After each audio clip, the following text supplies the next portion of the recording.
Willis goes out of the gun, hands off, and this is Jacobs. Jacobs sweeping left, 40, 45, 50.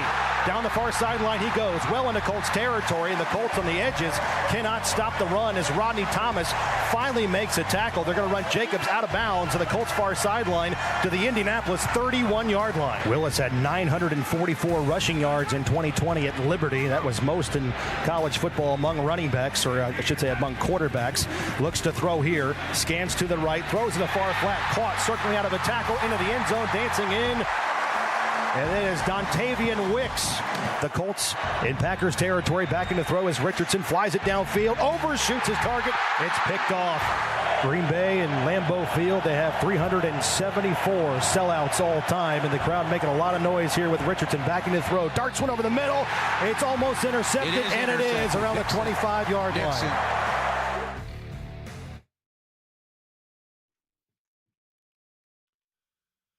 I've oscillated back and forth. We've said that this is what it was going to be with the Colts, with Anthony Richardson. And I don't know, nobody knows what the time frame is on when the roller coaster ride, when riding the beast comes to an end and you go from the highs to the lows, That happens with a young quarterback. Certainly a quarterback that doesn't have a lot of experience at the college level, and one that coming in, everybody and their brother knew part of the narrative, part of the reason why Richardson was a work in progress was because of the fact that there were things that were not instinctive but were God-given, and then there were other things, the arm strength that he knows how to utilize, but then touch he doesn't. You knew that was going to be the case. Okay? And I decided in thinking about this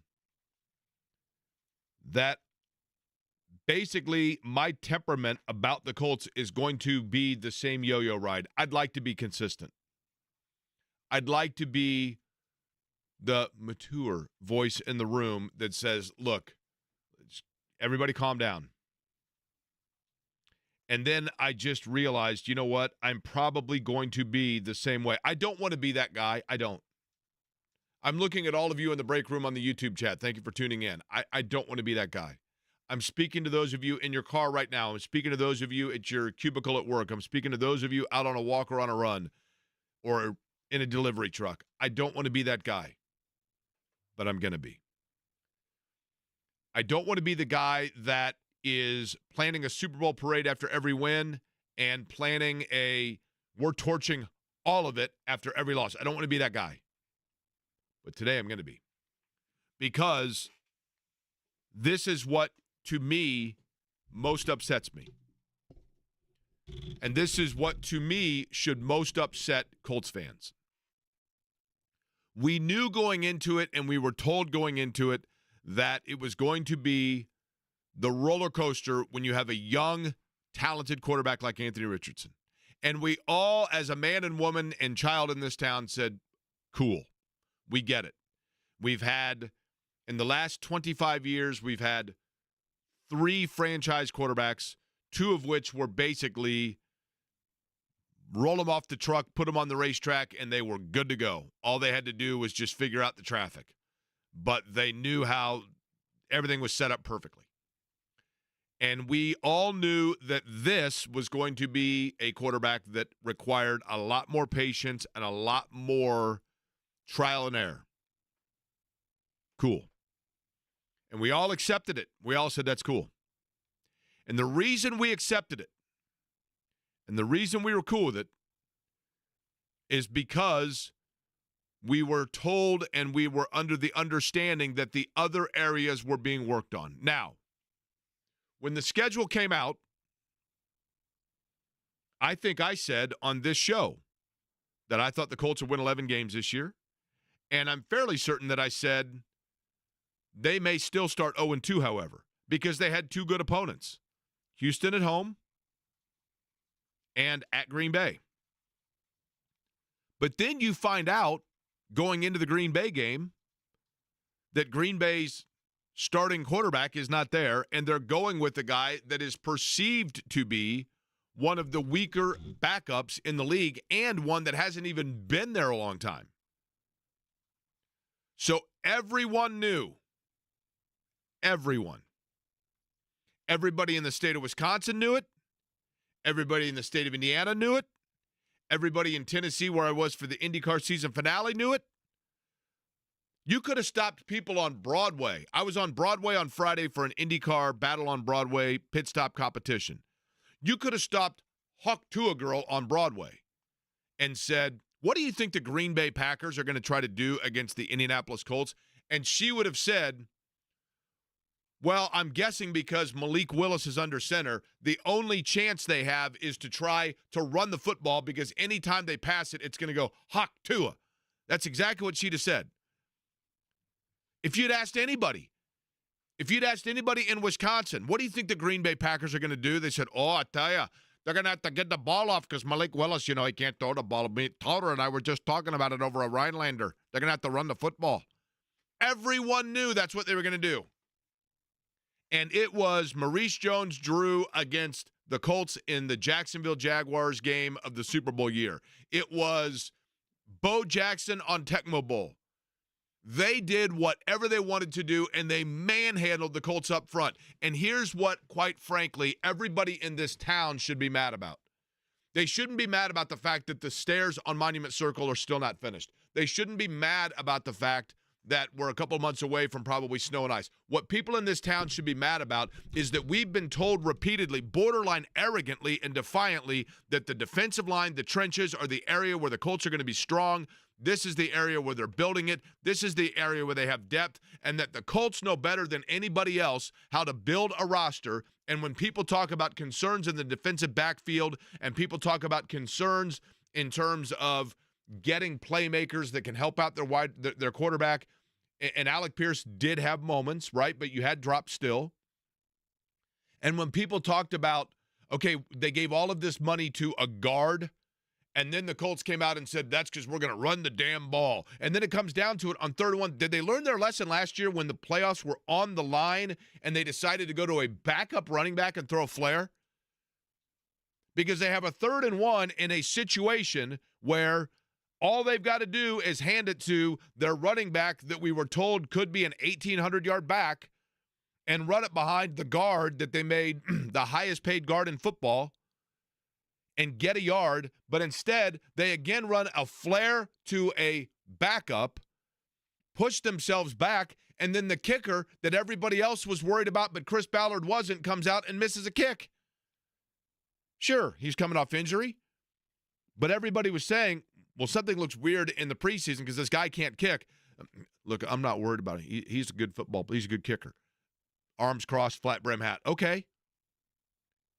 The area where the Colts absolutely flat out got embarrassed, manhandled, totally desecrated is the area that every one of us, from media to fans to season ticket holders to people talking in a barbershop to people talking in a bar, the one area that every single one of us was told not to worry about was the depth on the defensive line. And look, I'll tell you partially why I'm PO'd, because I got played a fool. I did. My name is Jake Query. I host Query and Company on 93.5 and 107.5 The Fan. And I got played a fool. I got played a fool because I had said last week that I thought actually the defensive line played okay against the run. They were just worn down because the defensive backfield couldn't get them any sort of, coverage, sacks, availability, whatever else. And everybody said, no. They got knifed up by Joe Mixon. Yeah, but they knew that C.J. Stroud could carve them apart, and they wanted to make sure that they were doing the right thing. I got played a fool. That defensive line against the run is clueless. Clueless. Which gal is it that was in the movie? Was it Reese Witherspoon that was in the Clueless movies? Which one was in Clueless, Eddie? I would have to see the movie in order to know, Jake. There was a whole series of them. J&V would know. It's not Reese Witherspoon. She was Legally Blonde, right? But for that matter, Reese Witherspoon might as well be Gus Bradley because he's legally blind if he thinks that's going to work. And whoever it was that was in Clueless should be on the defensive line because they look exactly that. They got gashed apart when everybody in the building, Everybody knew that they were going to run the football, and they ran it at the Colts, and the Colts, to use the old Bob Kravitz line, the only thing that basically stopped the running game was, not in this case perhaps even the end zone, but the out-of-bounds lines, the first down yardage, whatever it might be. And where in the world is Jonathan Taylor in the fourth quarter? After the holdout a year ago, and if he's not hurt, and we don't know that yet, they haven't said it definitively yet. They have not allowed. And this is the other thing too. While I'm at it, and I'm airing grievances. It's like Festivus in September. I'm airing grievances here. I get so tired of being told that there's no issue. I get so tired of being told that we nitpick. I get so tired of being told that we don't know what we're talking about. Only to find out a week later, once they think that the dust is settled and everybody's forgotten about the fact it was a narrative, that yes, in fact, we were right. Wide receiver. Why don't the Colts go out and get wide receivers? Well, you guys don't know what you're talking about. We're not worried about it all. Mike Strawn's going to be a player. Okay. Defensive backfield. You guys don't know what you're talking about. We're fine. These guys got to play. And listen, again, I bought it. I defended Chris Ballard. These guys got to play. We got to know what we can do. Okay, fine. But you have no insurance policy. None. None. Nick Cross, again, your safety leading tackler. Come on. Not saying he didn't play well, but he's your leading tackler. DeForest Buckner. Now, we now know, Eddie, we have an update on the health status of DeForest Buckner, correct? That is correct. Ian Rappaport tweeted less than an hour ago that after x-rays, one of the most durable players suffered an ankle sprain that is expected to make him a long shot in their game this Sunday against the Chicago Bears. Sources say x-rays were negative. MRI is coming. The belief is the sprain is not a severe one. That's good news, right? That looked really, really bad. Alicia Silverstone, by the way, in Clueless. Alicia Silverstone might as well be the backup for DeForest Buckner, because what the hell? Let's get everybody clueless out there, right? You don't know what you're doing? Fine, let's go. But they smelled good because they cleaned up everything. Everything was cleaned up, zestfully clean. Last week, everything. We're going to clean that up. We're going to clean this up, clean that up, clean that up. You know what? Fine. Then we're going to go out and we're going to torch all of it. That was, when you lose to Malik Willis and the Green Bay Packers, that's the equivalent. It's like dog years. Every point that you're behind a Malik Willis offense and that you're giving up is like dog years. Every one of them is 7 points. Every point is 7, right? So they lost by 42 points. Shane Steichen today, the first thing that he needs to do with Chris Ballard is they need to call Ryan Walters at Purdue and go, we want to thank you, because we actually were not the biggest train wreck, disappointment, embarrassment of the weekend. But they are, because they're the NFL and because we were sold a bill of goods. We were sold a bill of goods. I mean, how do you possibly tell me that you built and you feel good about your roster against the run on a defensive line when you go into a place and a veteran running back that everybody in the building knows is going to run against you does whatever he wants for the second straight week? This is not prime LaDainian Tomlinson. This is not prime Adrian Peterson. This is not prime Derrick Henry. These are good backs, don't get me wrong, but everybody knows what's going on. They went away from the areas that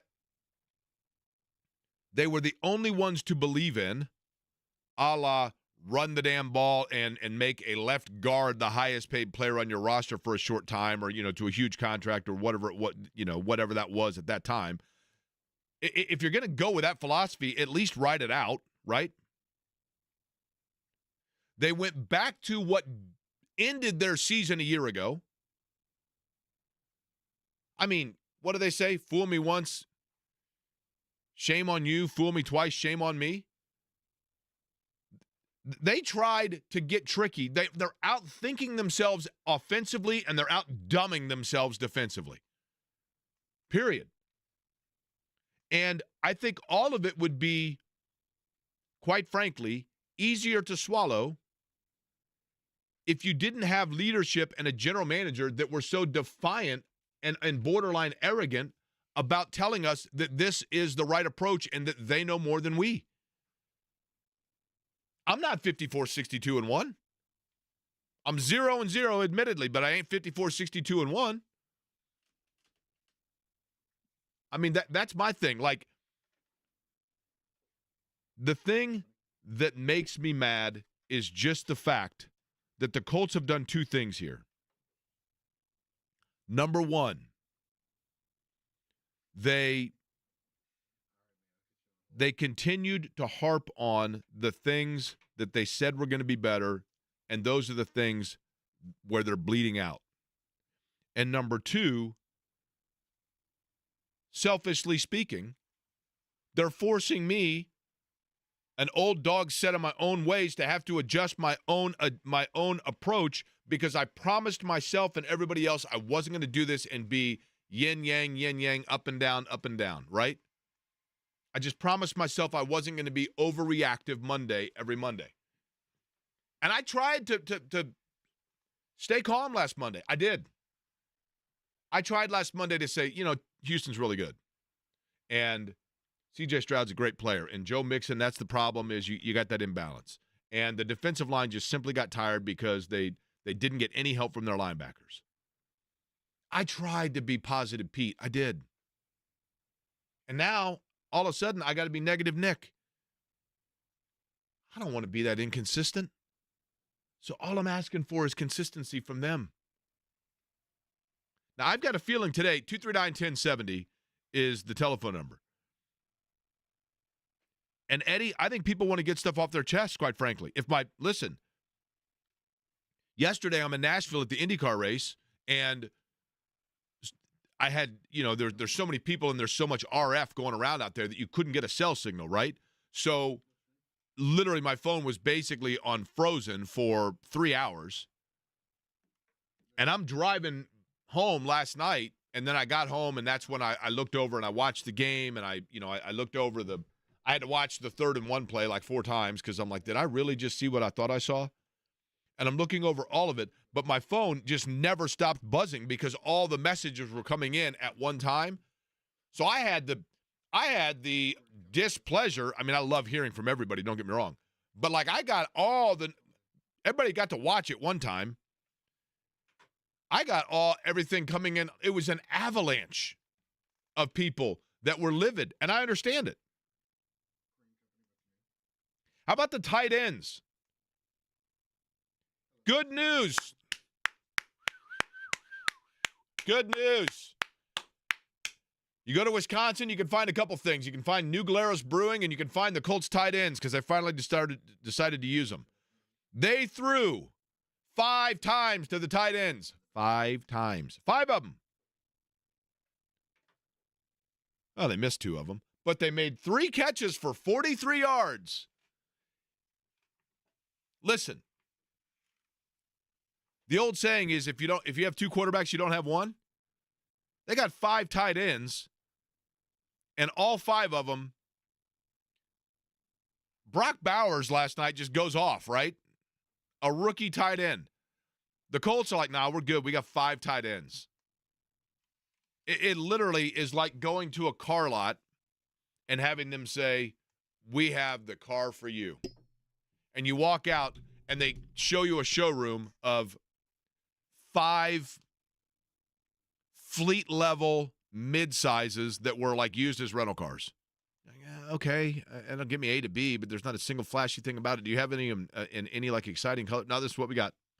All cloth, no sunroofs, solid color, all primary color. They're just there. Okay.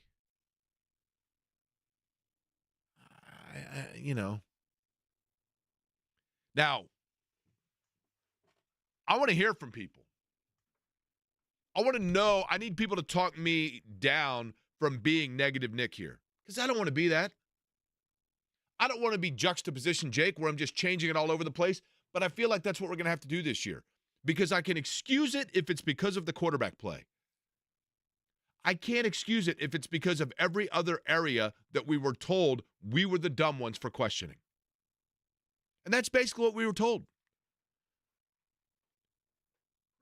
That's going to drive me bonkers. I don't mind being wrong about something. I do mind being told I'm wrong about something and then finding out I was right. And I don't mean me, Jake Query, per se. I mean speaking for the fans and the people of Indianapolis. The people that pay good money to go down there and watch games. The people that pay good money to have to buy 2 of the preseason games with it. Right?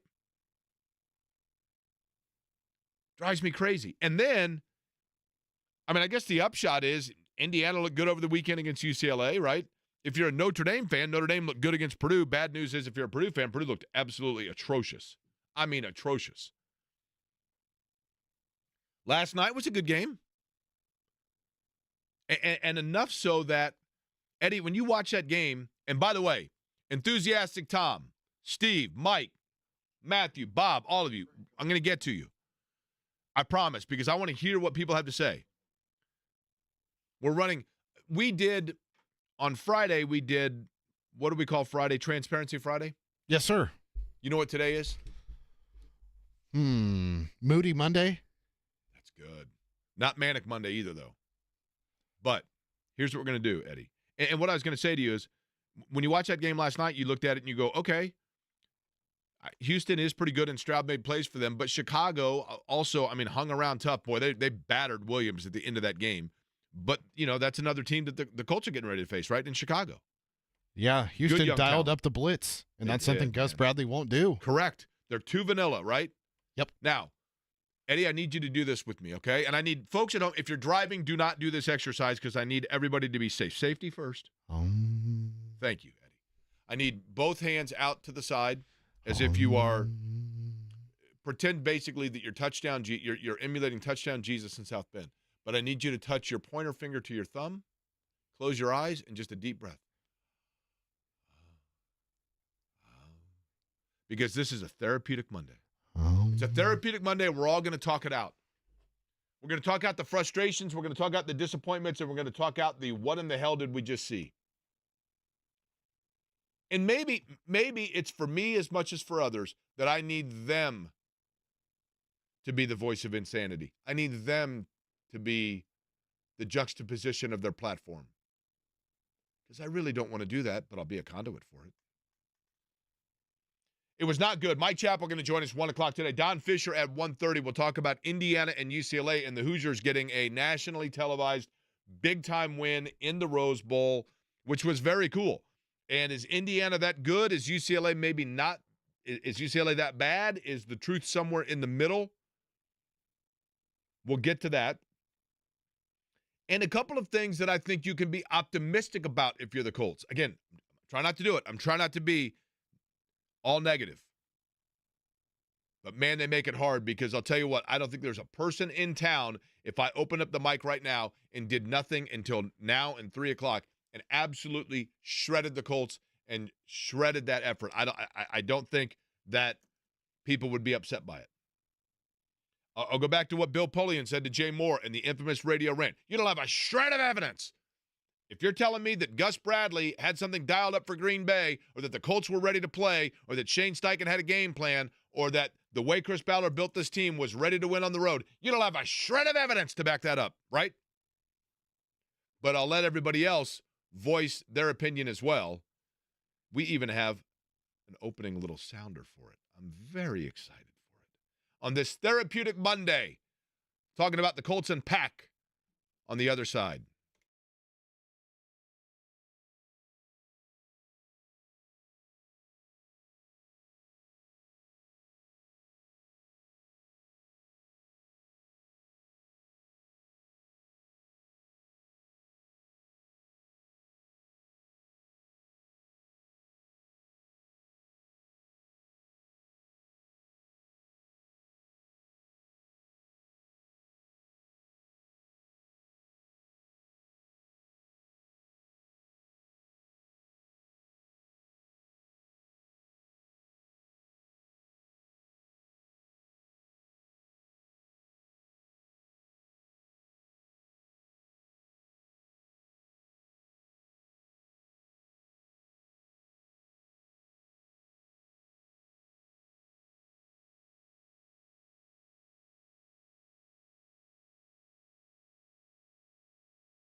I want you folks to do exactly that at 239-1070, the telephone number. Because I've always felt like when I'm watching a game and I always felt this way about conducting interviews or covering games. When I would go into the locker room after the game, I always felt like it was my job, if I had the microphone and the access, to ask questions that people were yelling at their television during the course of a game. And so not only did I feel the responsibility of getting answers to the questions that people want to know. Why is Jonathan Taylor not on the field? Is it because he dropped the ball and he's getting punished? I don't know. I need to go in and ask that. Those kinds of things. But at the same time, while I am grateful for, appreciative of the platform of being able to be vociferous about that of which is bothering me in the world of sports or giving me enjoyment, I also feel like I have the responsibility of sharing said platform so that people can get it off their chest. And that's what this Therapeutic Monday is all about. It's a Therapeutic Monday. We'll play. You know what, Eddie? Here's what I've decided. I just made an executive decision, top of my head. Nothing but uplifting songs. The rest of the show, each time we come out, other than when we play the little jingle that we're going to do when I call for these, which is exactly this. We just did it, but we'll do it again here real quick. When I call for people to voice their opinion, we're asking them to do this. That's exactly right. That's exactly what we're doing. So when you hear that, that's your cue to call, right? And I'm going to give people the opportunity. We will begin with Steve, who joins us on the program. Hi, Steve. How are you? I'm doing great, Jake. Always great to be at the company. 2 points I want to make. First of all, I knew the Colts were going to lose early last week when Jonathan Taylor ran his mouth and said he was going to do a Lambeau leap. That's like NASCAR doing donuts on the bricks. So you don't call your own shot when it comes to – is that so you're saying basically that it was the ghost of Vince that just stood up and said enough's enough. What the hell is going on out there? That's what Vince Vince Lombardi thought when he heard that? Is that what you're saying? That's exactly what I thought. Second point I want to make is I don't know who did a worse job, Gus Bradley developing the run defense or the guy that did the seatbelts for Will Power at the Nashville race. Well, let me tell you, the difference being that Will Power was able to come in and get the seatbelts adjusted at least. Same thing happened to A.J. Allmendinger when he drove for Penske at the Indy 500, by the way. It was the first thing I thought of. But Gus Bradley didn't have a chance to come in and take an extended pit stop. That seemed to be the problem, right? Mike joins us. Mike, what's up? Hey, thanks for having me. You are more than welcome. Two questions, and this was first. How is Gus Bradley allowed back in the building this morning after the defense was just gashed? And Greg Olsen alluded to it after the third or fourth drive where our run defense was gashed. We made it. Greg Olsen said, "Oh, the Colts made a nice adjustment. They went to 5 down defensive linemen, and that seemed to work." My question is, why was that an adjustment? Why wasn't that the game plan to have 5 down defensive linemen? And they were praising him in the afternoon. I mean, my 1-year-old son could have figured that out, and my 1-year-old son speaks Polish. And then the second question is, and this would be more of a stretch with the secondary help.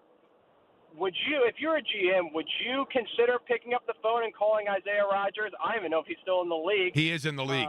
He's playing. Is he Detroit? He's in Philly. Philly, that's right. Yeah, he is in the league. Yep. Okay, that's all I got. Thanks for having me. I want to get your thoughts. By the way, Mike, have you ever been to Warsaw, Indiana? Just out of curiosity. I'm from Warsaw, Indiana, and I met my wife in Warsaw, Poland. I was going to say, is that why that's why your son speaks Polish? Because you're from Warsaw, Indiana? I am. My wife's from Warsaw, Poland. Okay. Well, so your wife's from Warsaw, Poland, and you're from Warsaw, Indiana, right? I am. Okay. I am. Just imagine if you'd grown up in Moscow, Indiana, over there by Rush County, right? I mean, good Lord. Exactly. Yeah. That'd be even more of a challenge. All right, well, appreciate it. And that's very cool, by the way. Very cool that your wife's from Poland and your son speaks Polish. All right, Jeff. Hi, they Jeff. need more Mike on the radio. Let him call in all the time. He's spot on. I mean, just absolutely spot on. I don't know why it takes so long into the game to make the adjustment. I am nervous. I'm really kind of beginning to feel like our quarterbacks, I think he's going to be better than average, but I'm afraid he's not going to be the guy. But I do want to say this as well, Jake. I was so glad to see the IndyCar Series finish with the oval, and that was such an amazing race. It was a shame that the Titans were playing at home, and a lot of people didn't get to go to the race. I would have, because they were at the Titan Stadium. And the same thing with the Colts. It's a shame that didn't work out on the schedule a little bit better. But that was an amazing race. Colt and Herta, I have never seen such a gutsy move with like 5 laps to go as he did. I don't know how he made it through it. That was an amazing race. Yeah, it was Malukas and Award when they basically went either side of it. I think it was Malukas, right? And Herta got that win. And, listen, I thought Herta, when he had to come into short field, that it was over for him. And Rob Edwards had told me, he said, no, he's going for it. And they did, and they got the win. It was a decent crowd there, Jeff. The weather was expected to be bad, and it panned out. Yeah. So that's good. I guess it was nice to have a diversion from watching what was taking place at the end of the Colts game by then, right? It was not that hard to switch the channel over. I hate that, but it really wasn't that hard to switch the channel over. Hey, man, you rock. I appreciate you guys. Thank you. Jeff, appreciate it, man. Oh, it's Mr. Hand again, right? It was Mr. Vargas last week. Mr. Vargas, yeah. What are you people? On dope? Mr. Hand, I'm guessing, actually, when he was watching the game yesterday, said to himself, am I just hallucinating here? Just what the hell do you think you're doing? What's up, Mr. Hand? Absolutely. And by the way, I do have Mr. Vargas in the van with me, so poor Mike Damone won't be able to sell Colts tickets, so he's going to be working at 7-Eleven. So anyway, exactly right. Did anybody get the feeling that we were watching a Frank Reich coach team yesterday? Because that's the feeling I got.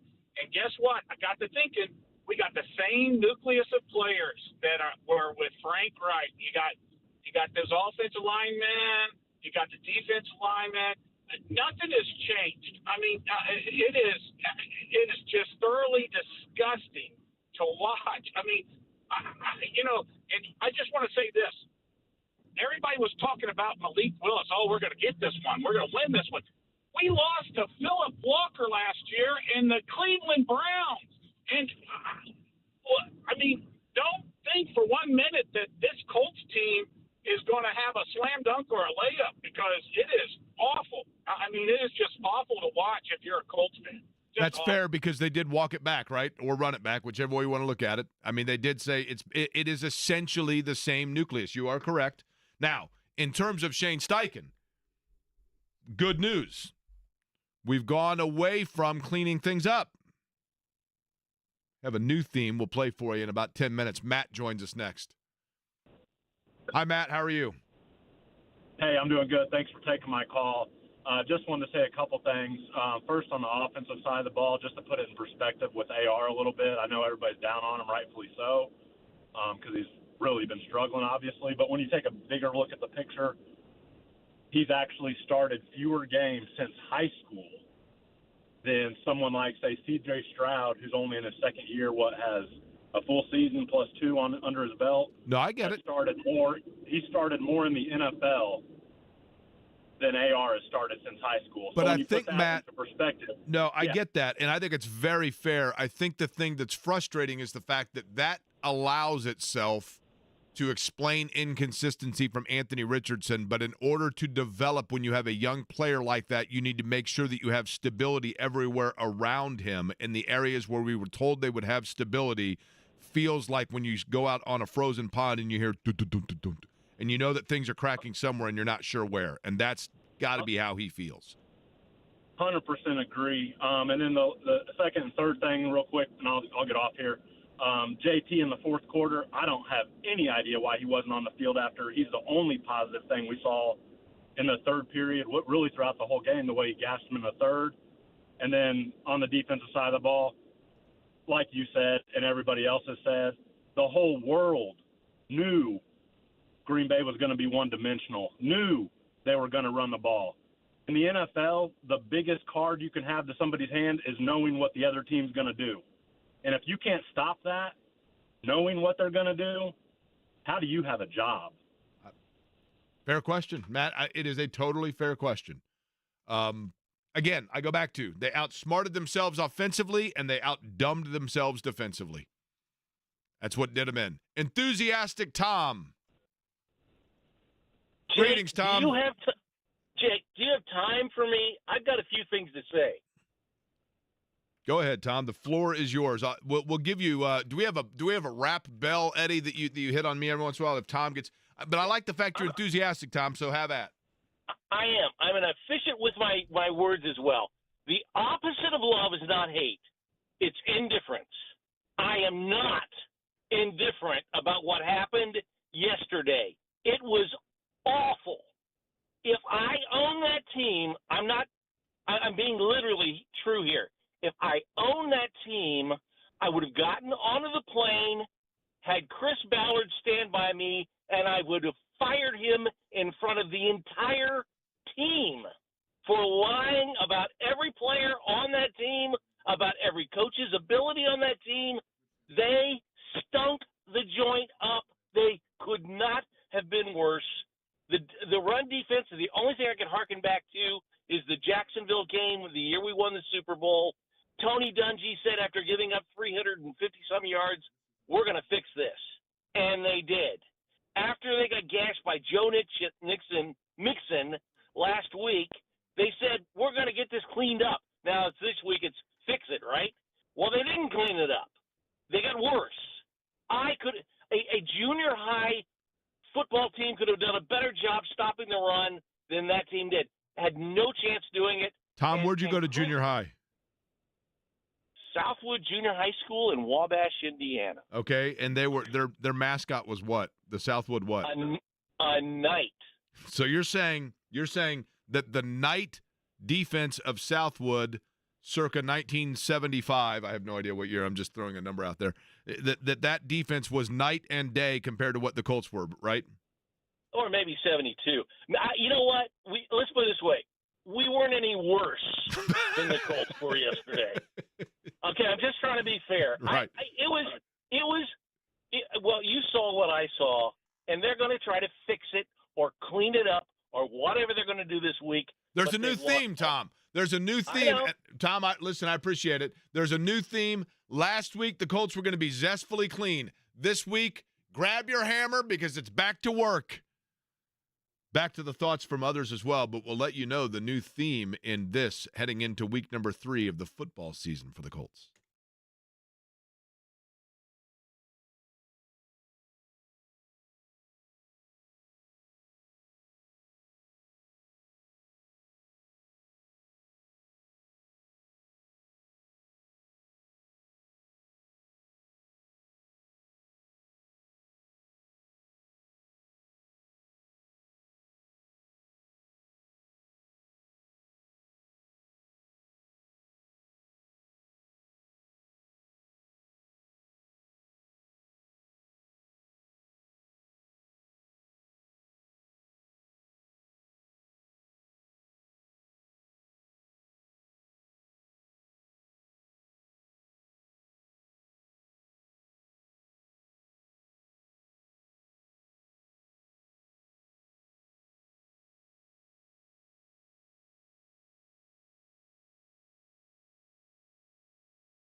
songs. I know, but like you listen to the music of this, just like the instrumental part of it, just It like is a great it kind song. of builds you up, you know.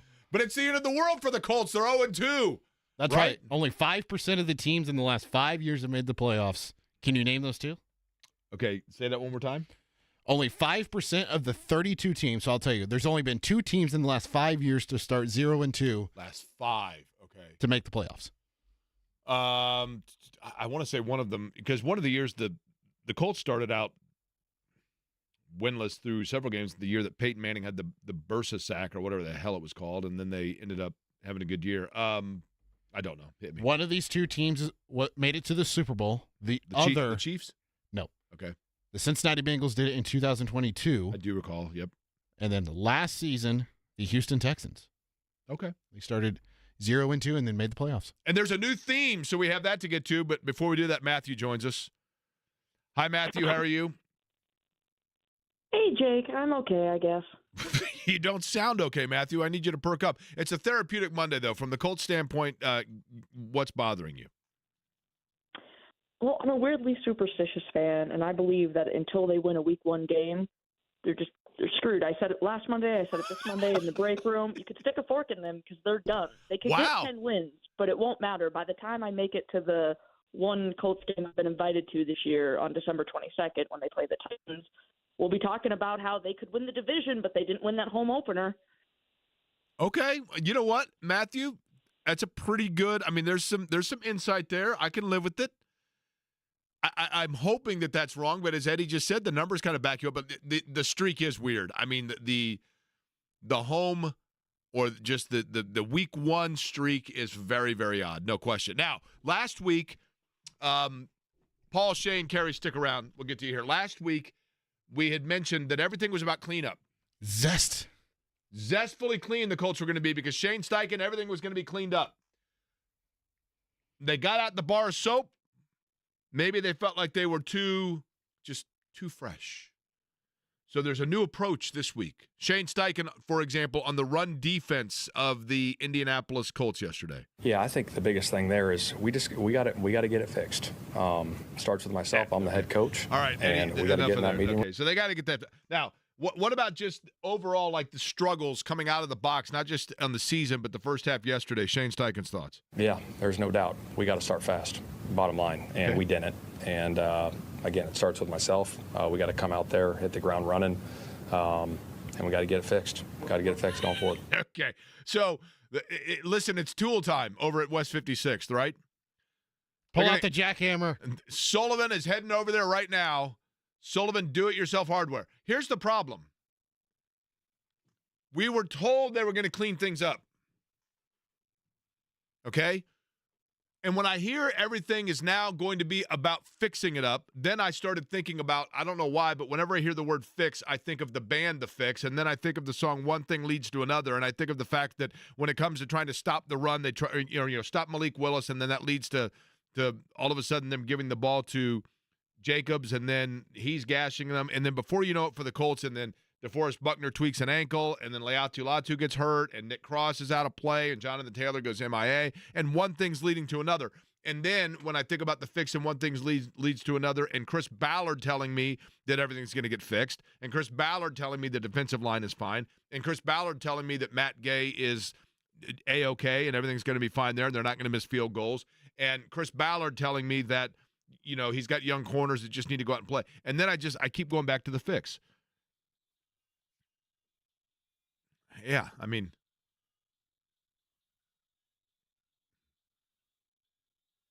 I do know. Yeah, I do know. Because we kept being told over and over and over, right? It's a therapeutic Monday. And we got to get it fixed. We do, right? I mean, here's the thing, though. When it comes to, like, a game plan, it feels like they're doing this. That's right. I'm telling you. This is what we're doing all day. It's a therapeutic Monday. Mike Chappell going to join us on the other side. Now, Eddie, I do look clean today, don't I? So fresh and so clean. but I feel broken because I'm not fixed. And that's what we're going to do over the course of the day, right? Chap joins us next. And again, Carrie, Paul, Shane, we're going to get to all of you over the course of the day, I promise.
said only upbeat music. This is a pop song. I don't know what you're talking about. Okay. It's not like I'm playing Boulevard of Broken Dreams by Green Day here. By the way, this artist, ELO, Yeah. most top 20 hits on the Billboard chart without ever going number one. And Mr. Elio's favorite group, right? That's right. This is Tom Allen, who's never heard of him.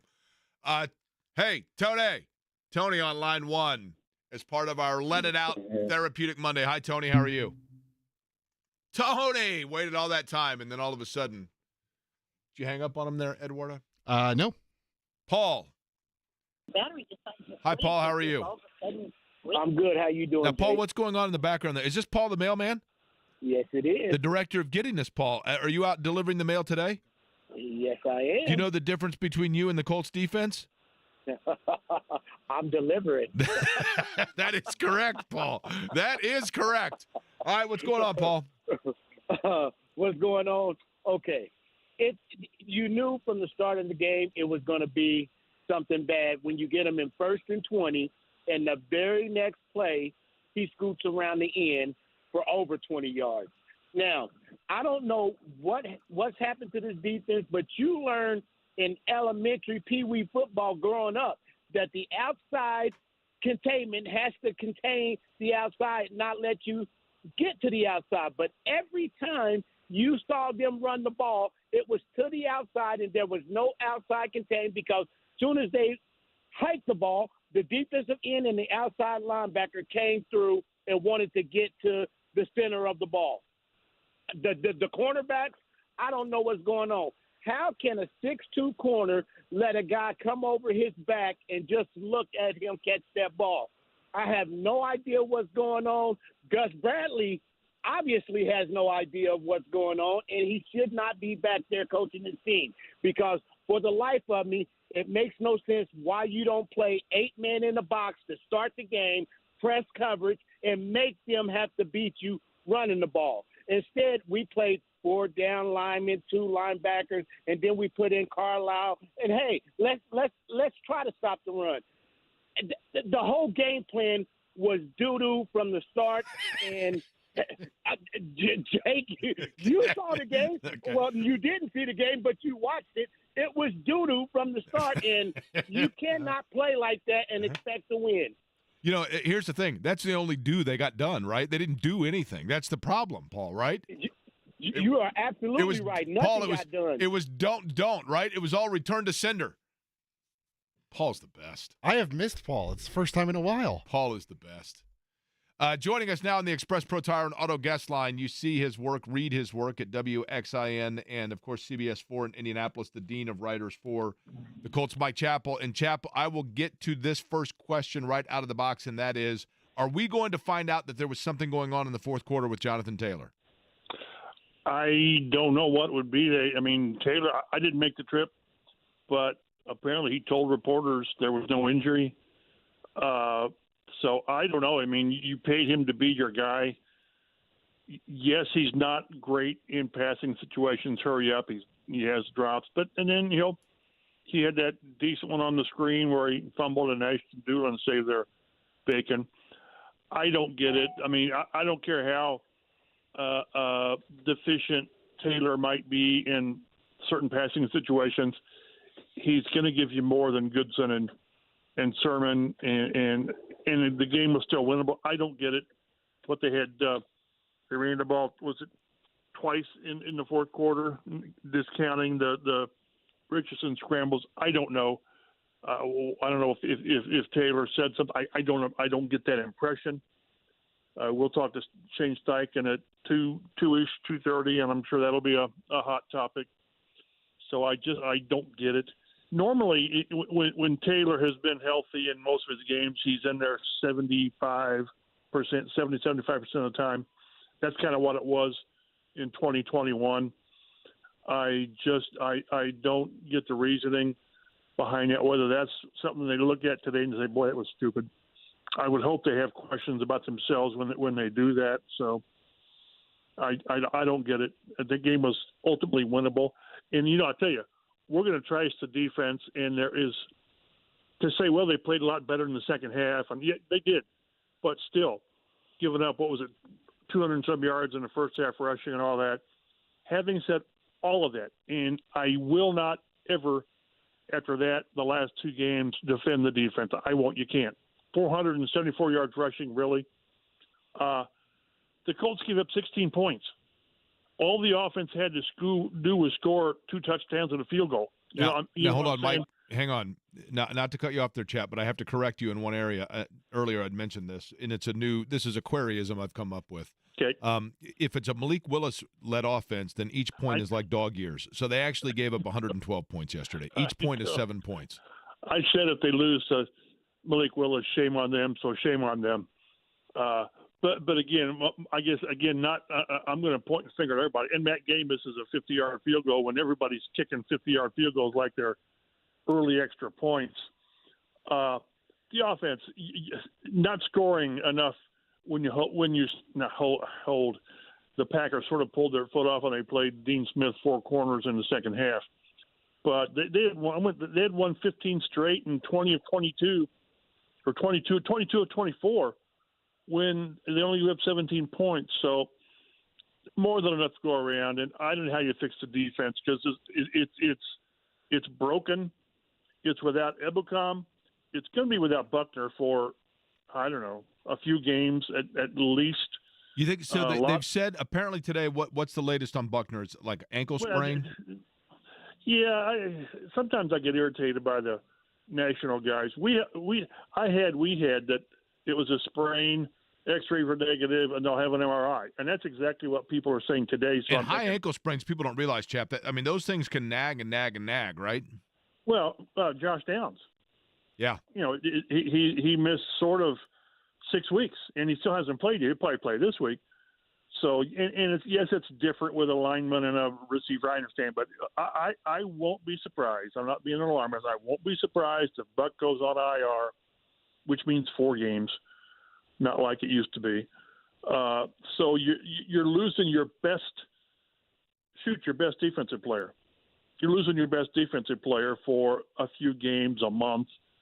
I don't know how they fix it. I don't know whether we're all so close to it that we don't, see the old forest for the trees. We all thought this was going to be a good tight end group, deep and all these. Hey, they may keep 5 tight ends. Well, so far not so much. Mo Ali Cox has given you a nice catch yesterday, but I still thought the defensive line was as good as it's been. I thought they were in position to recover, move on from Ebukam, but they haven't. It's not played well. They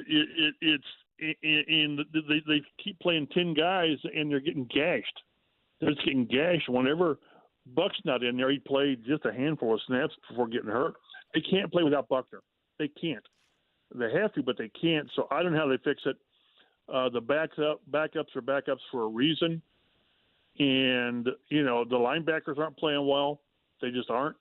The secondary, without Blackman, without Juju Brents, I don't know how you fix it. That's why I said all along that this season we really hinge on what they get from the offense and how many of Richardson's high points offset the low points. And thus far, he's playing like a guy who has started 6 games in the NFL.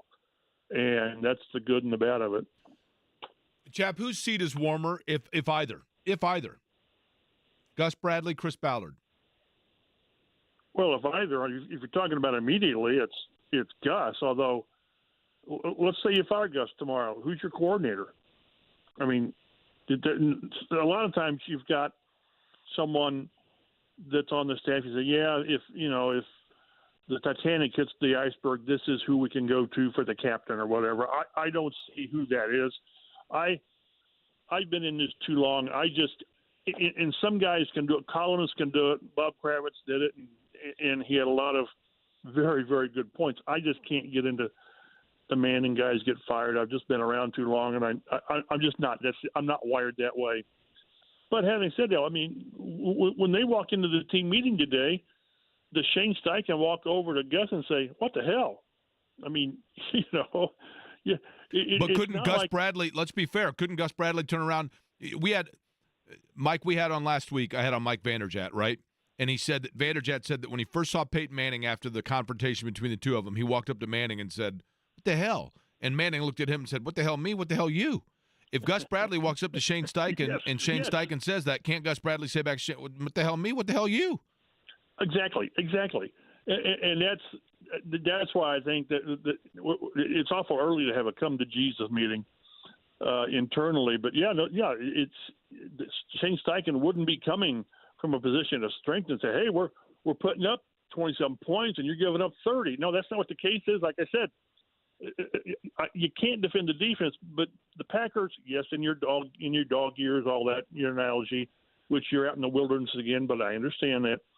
But you should win a game when the other team gets 16 points.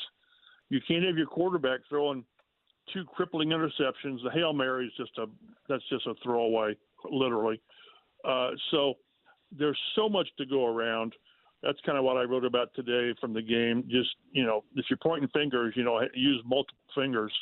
But no, you're exactly right. But having said that, you go into a game against Malik Willis, who had yet to have a touchdown pass or a 100-yard game.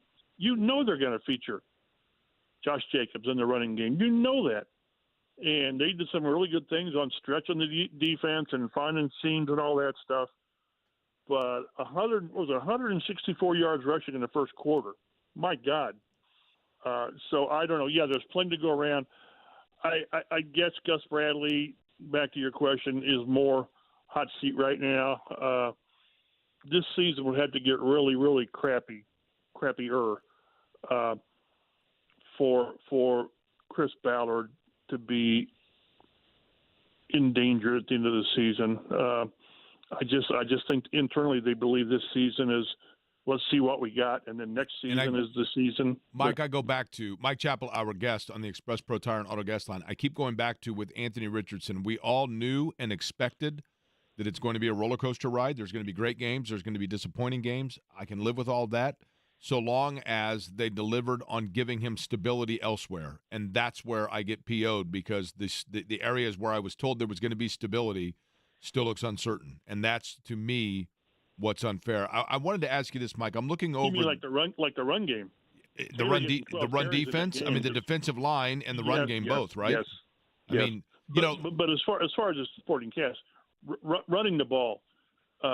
When Taylor only has 12 carries, and after 3 quarters, he had like 70% of their offense. I know. So, but no, you're right. And last year, the season ended because when they needed a play, they went to a backup running back and tried to throw a flare. And then yesterday, they get a 3rd and 1. They pull the guy out that's been their bell cow, and they try it again with a different backup. And you get the same result, basically, right? I don't know whether you're trying to get cute. I don't know that. Again, I don't know if there was a backstory to Taylor. I thought last year against Houston, he carried that drive, and I think he had an ankle injury at the end of that drive. But still, it makes no sense. They outsmarted themselves offensively and outdumbed themselves defensively. That's my line, and I'm sticking to it. Chap, before we let you go, I wanted to ask you this. I noticed an interesting trend yesterday in the league, and I'm looking around, okay? And I'm just going to throw out a couple of it to you here. In this week's NFL season, Josh Allen, 13 of 19, 139 yards. Malik Willis, 12 of 14, 122 yards. Those are both in wins, by the way. Let's see. Mahomes. Justin Herbert, 14 of 20, 130 yards. What's going on in the NFL where we're not seeing the prolific 380, 400-yard games anymore? I'm guessing teams are just are playing back, making you go underneath. Again, Mahomes threw for 151, I think. I think it was his fewest yards in a game he finished. It's really strange. I just think teams are, except for Minnesota, where Sam Darnold goes bonkers. Of course, getting a 97-yard touchdown does that. But it's as if defenses are going to say, okay, drive the ball. We'll give you these 8 or 9 yard completions and an occasional 20-yarder, but they're taking away these bombs. And that's where quarterbacks, if that's the case, then quarterbacks have to be and are being very patient. The biggest concern to me right now, and I mentioned it last week, is so many people, including myself, you tend to get blinded by the 350-yard completions. One was a jump ball to Pierce, let's be honest. Yet he's one of the worst quarterbacks right now in 3rd downs. It's just not working, and you've got to stay on the field. You've got to, and he wasn't helped by 5 or 6 drop passes yesterday. I mean, A.D. Mitchell just flat dropped one. Pierce fell on one. Pittman missed one. Taylor dropped 2. So until they can, 40 minutes of possession time for the opposition. Are you crazy? They've had the ball 20 minutes in each of the first 2 games. You can't win that way. Cannot win that way. We went from clean it up a week ago to fix it up now. So, Chap, here's the thing.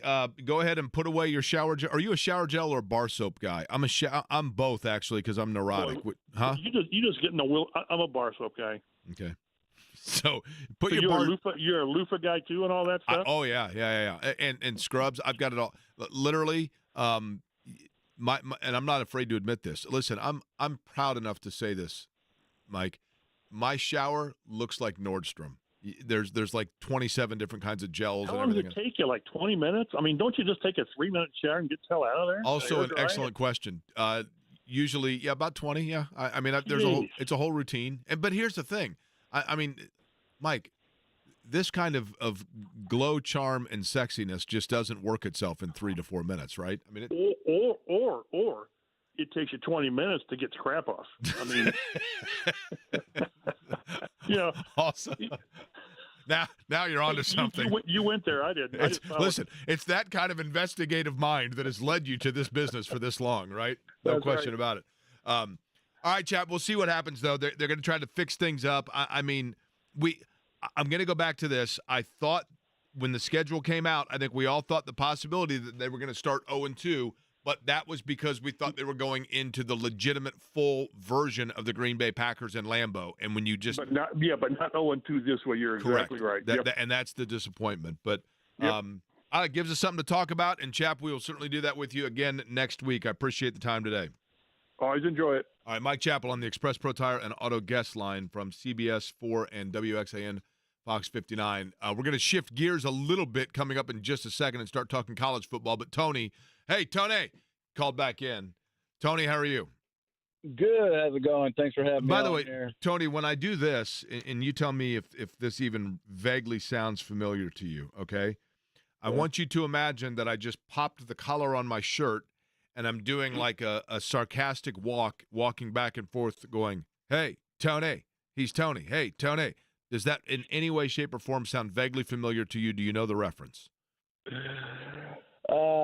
It sounds kind of like Matt McConaughey or something in Dazed and Confused. Okay, you're pretty close based on the era. That is my very lame impersonation of Jerry on Seinfeld mocking Elaine's boyfriend, Tony, who he calls a Mimbo, that was played by Dan Cortez. Okay, yeah. Wasn't a huge Seinfeld guy. What's that? Wasn't a huge Seinfeld guy. Fair enough. That was a big Elaine guy, I'll say that. Simpsons. All right, fair enough. All right, Tony, what's on your mind? No, so yeah, thanks for having me on, like I said, but I got a serious question here, though, and you might think it's a little ridiculous, but now, hold on, Tony. Tony, have you listened to this show before? Right. Is there anything? Yeah, I do every single day. Every day. I listen to like all 3 programs. The bar of ridiculousness on this program is not necessarily, you know what I mean? I mean, that's par for the course. So you are more than welcome. Go ahead. No, we got a lot of intelligent guys on the radio. That's for sure. I mean, so do you think that the social media? Because I know you had a tie last week with a Green Bay fellow, and I think we're talking about somebody's taking his grandkid to the Green Bay and stuff like that. But do you think that, between KB and Andy, yourself, John, do you think that kind of hyped up, the word got around in the Midwest, like, hey, we're going to smack Malik Willis in the mouth and we're going to beat him up? Like, do you think the word traveled across, like, hey, these guys, it looked like we were, and I think if I remember correctly, that was Tuesday or Wednesday, you're like, hey, I'm 95% guaranteeing a win. 99. Now, I think, are we taking accountability for this? Or are we blaming the Ballard? Or do you think the media had something to do, kind of fired them up a little bit? That's my question. Okay, fair point. First off, if there is in any way, shape, or form enough clout of this radio station, in particular this show, to start affecting the results of professional sporting events where guys are getting paid teens of millions of dollars per year to play, then that's the greatest compliment of all time, Tony. No, I get what you're saying, but listen, and one thing, Tony, to your point, every athlete I've ever covered or interviewed, every one of them, I don't listen to what you guys say. We don't, I don't. That's why I don't read the papers. That's why I don't look at. And then the second you say something negative, they know every single thing, and it's on bulletin boards everywhere. And you're like, I thought you didn't read it. I thought you don't follow it. That's weird. But to your point, do I think it had an impact? I do not. But I think it also goes to show two things. Number one, that just how clear it was that the track record was such that Malik Willis has not been able to lead a drive anywhere. And number two, the ineptitude that the Colts showed yesterday, quite frankly. Do I think that Green Bay was fired up because everybody and their brother was picking the Colts to win that game? I do not. Although you do see, a lot of times, like from a national standpoint afterwards when guys are like, yeah, look at this here, da-da-da-da, and maybe they did. But at the same time, when I was the only person that picked the Colts to beat the Houston Texans last week, it wasn't like anybody in Houston was like, yeah, where's the one guy that picked Indianapolis? Where's he now? Everybody else said we were going to win. So it kind of goes both ways. Pat. Hi, Pat. How are you? Hey, how's it going, Jake? It's okay, Pat. What about yourself? Have you called the show before, Pat? I have not, no. You sound like a nice fella. Can we play a little get to know your listener? We've had a lot of success with this. Kids in particular find it to be wonderful.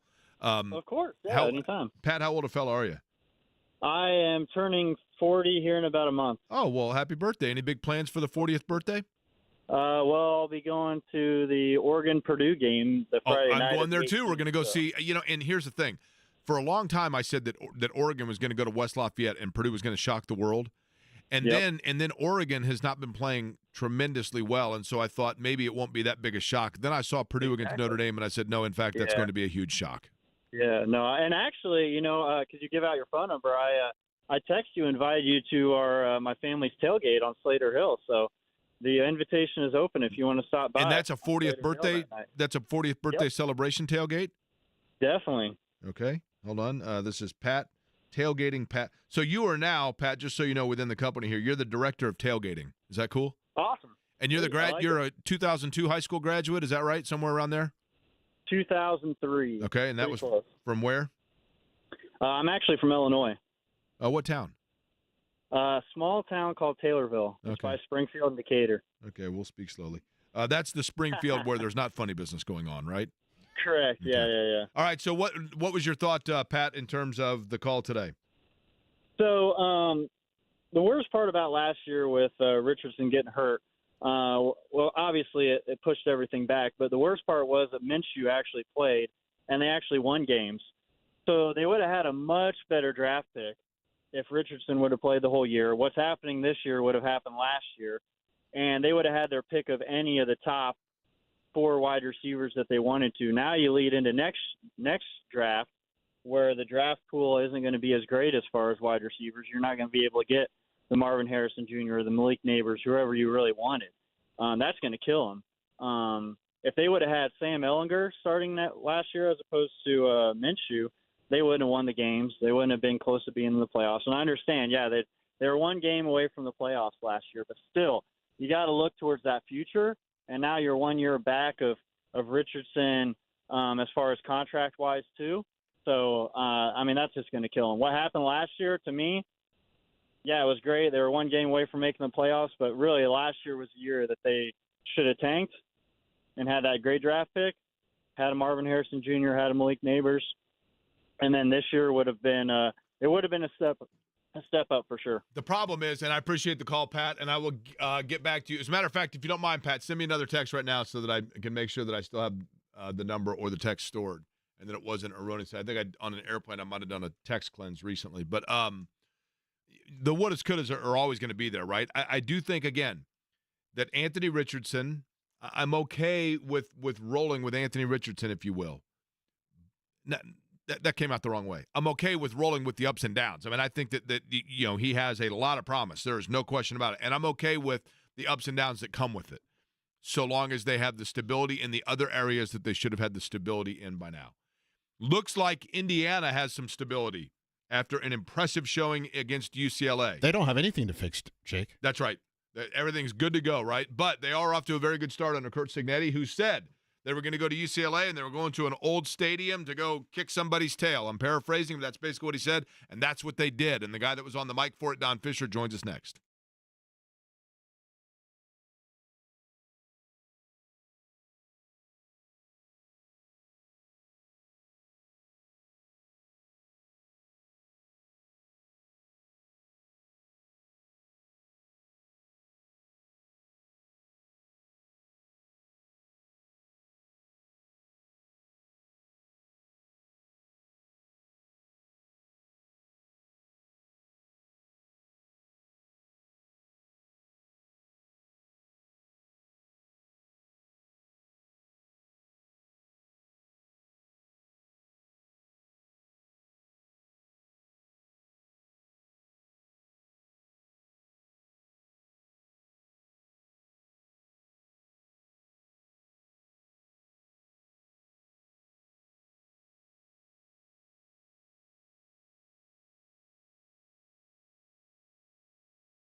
Last week when we talked to Don Fischer, we had made the joke, as a lot of people did, that Indiana was finally getting to the Rose Bowl and taking on UCLA, obviously not in the typical Rose Bowl fashion, but it was a fabulous performance for the Hoosiers, in particular their quarterback Curtis Rourke, joining us now on the Express Pro Tire and Auto Guest Line, the voice of Indiana, Don Fischer, joining us. And Don, I'll begin simply with this because a lot of people asked me to ask you this. Just kind of your overall thoughts of the venue. It was almost like a home game for Indiana, the way that the fans traveled. But just being in the Rose Bowl itself and that setting and your overall impression of that aspect of the game before we get into the X's and O's. Well, it's a beautiful facility. There's no question about that. It's kind of everything you expected in that regard. The only negative was we were in the press box high enough where we could see the mountains, but they were glazed over with fog or smoke from the wildfires that they're dealing with out there right now. And we just couldn't get a great view of the mountains themselves. It was disappointing in that regard, but everything else was really impressive, no question about that. It was fun to be there. The venue is really excellent. Even though I think it was built in 1922, they've done a lot of renovations and things like that to get this thing, up to speed, so to speak, in the modern era. But you know what? More importantly was what happened on the football field Saturday, and boy, that was really impressive. Don, it was. And, there was not really a negative to be taken from it because you're playing in prime time on national television, a conference game, odd as that sounds, with UCLA. Let's begin by talking about Curtis Rourke and just the precision with which he was able to play. Now, how much of that is the veteran leadership, I guess, of Curtis Rourke, and then how much of that also is them schematically coming up with things that really work well with the guy who's a transfer? Well, obviously it's both. I mean, it's you can say both of those aspects were hugely important in this ball game, but Curtis Rourke's performance was just absolutely terrific. I mean, this guy read the defenses in almost every situation out there, never got sacked. The offensive line did a great job of protecting him, so he had plenty of time to throw the football in most instances. And when he didn't have, he made the right decision. I mean, he is a veteran quarterback. Everybody knew that coming in. You just wondered how he would adapt to this level of football compared to the Mid-America Conference. Well, he adapted as well as you could possibly imagine in this ball game against the first real test of this football season for this program. And I thought he was just absolutely spectacular in everything that he did out there. No interceptions. Literally, I think had just 8 missed completions out of his 33 attempts. This guy really did the job, and it just gives you hope the rest of the season because this is a ball club that has shown potential. Nobody believed that potential probably until last week, but now they have to believe. Yeah, he was 25 of 33 for 4 touches and 307 yards. Don, if there was one, I hate to say a negative, but in terms of the game itself between IU and UCLA, the one thing that was peculiar, I'll say that, I don't personally understand how you can – I understand why they have targeting rules. I mean, I do. I get player safety. But at the same time, I don't know how you expect a player to change the trajectory of his movement, especially when an offensive player is coming and you don't know where that player's helmet is going. What were your thoughts on the Indiana penalties and ejections due to targeting? Well, obviously it was disappointing. I thought the officiating, at least in a couple of cases, was suspect. And I think, every situation like that is difficult to deal with. But honestly, the truth of the matter is, I think they've got to change the rules to some degree. I think they've got to find a way to when it's incidental contact, even if it's above the neck or whatever the case may be, there has got to be a less prohibitive type penalty than kicking a guy out of a ball game. Yeah, because it wasn't dirty, right, Don? I mean, in other words, it didn't look like situations where a player, because you do see times where a guy is clearly dirty and trying to inflict some sort of an injury. This was almost like unfortunate landing spot of collision. Does that make sense? Yeah, it does.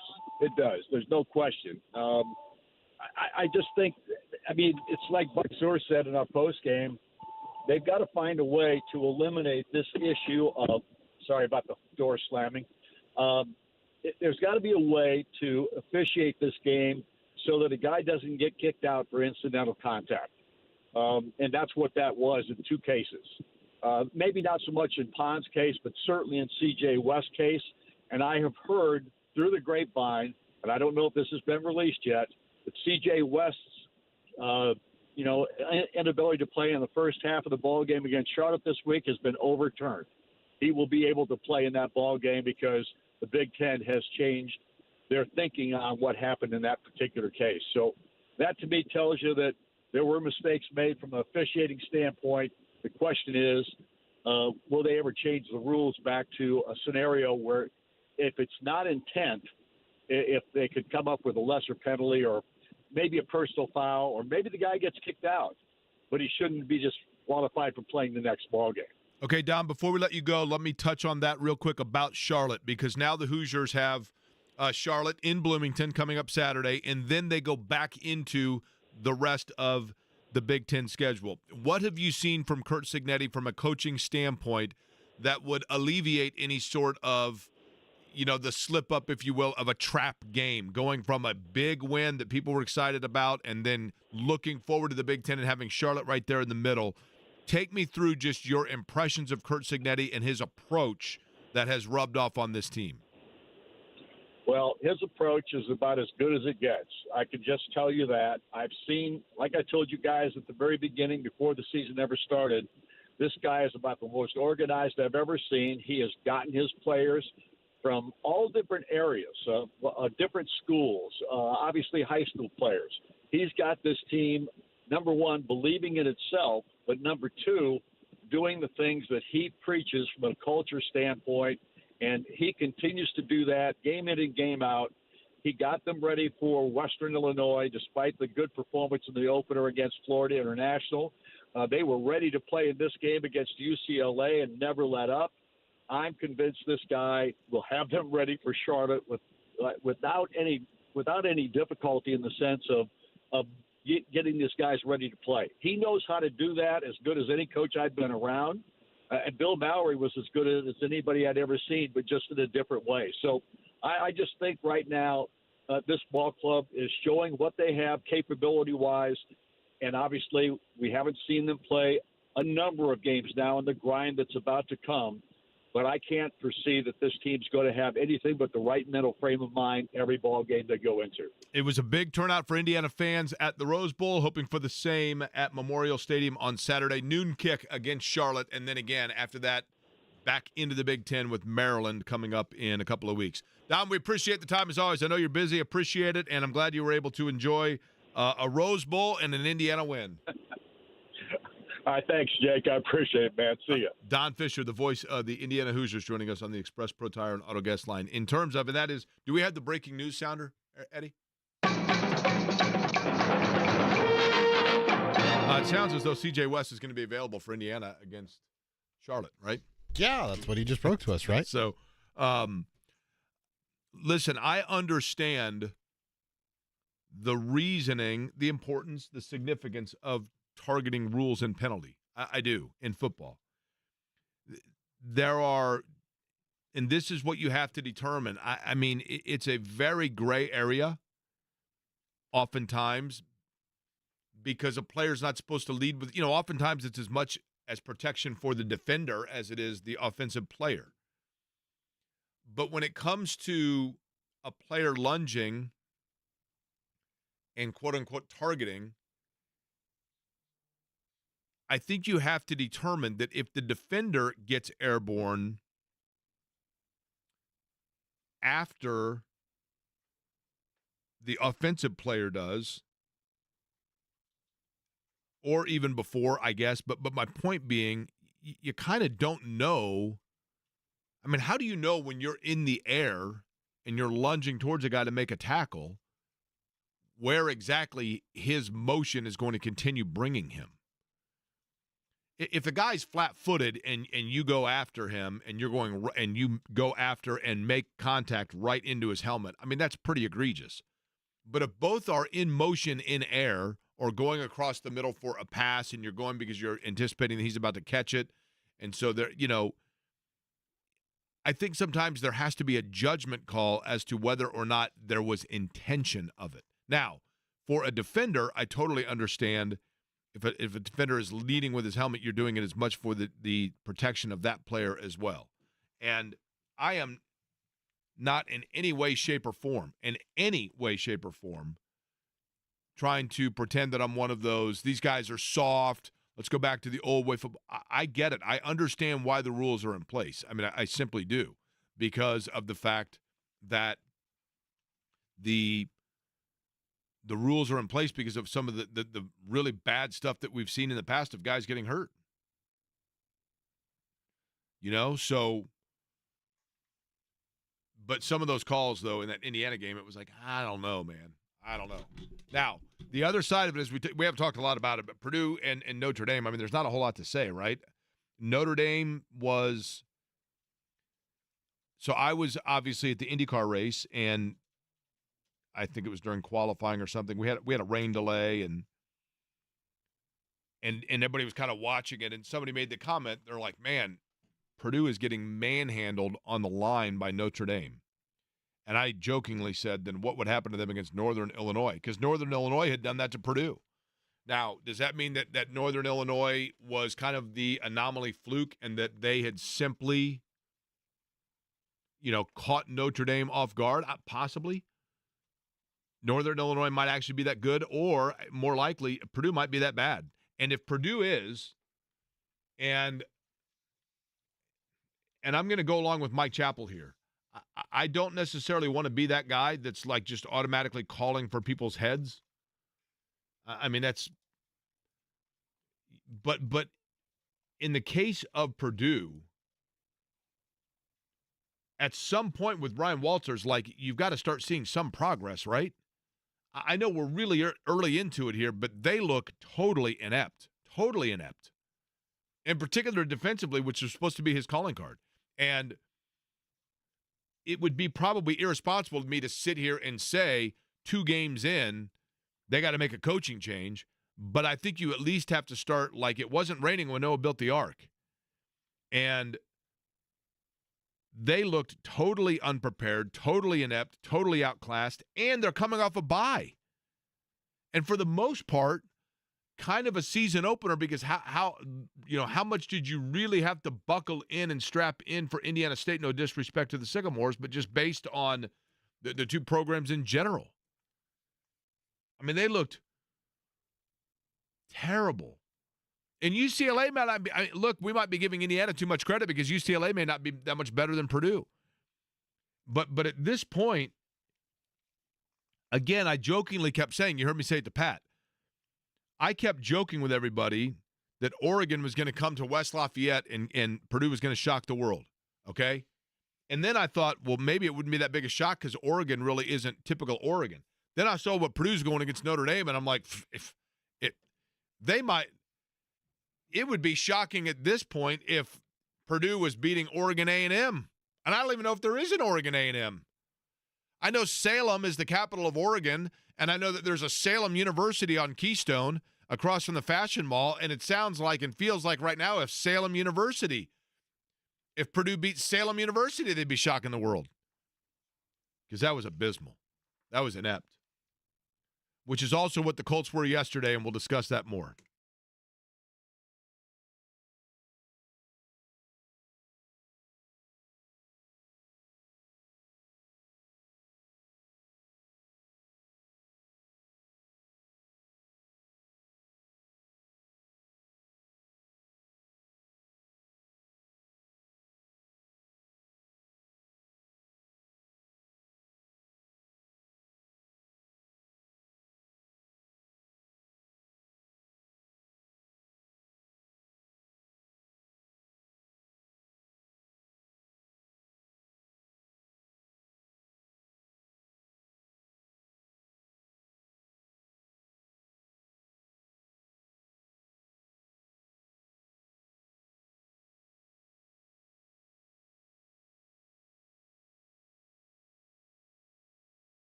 This, of course, the Jackson 5.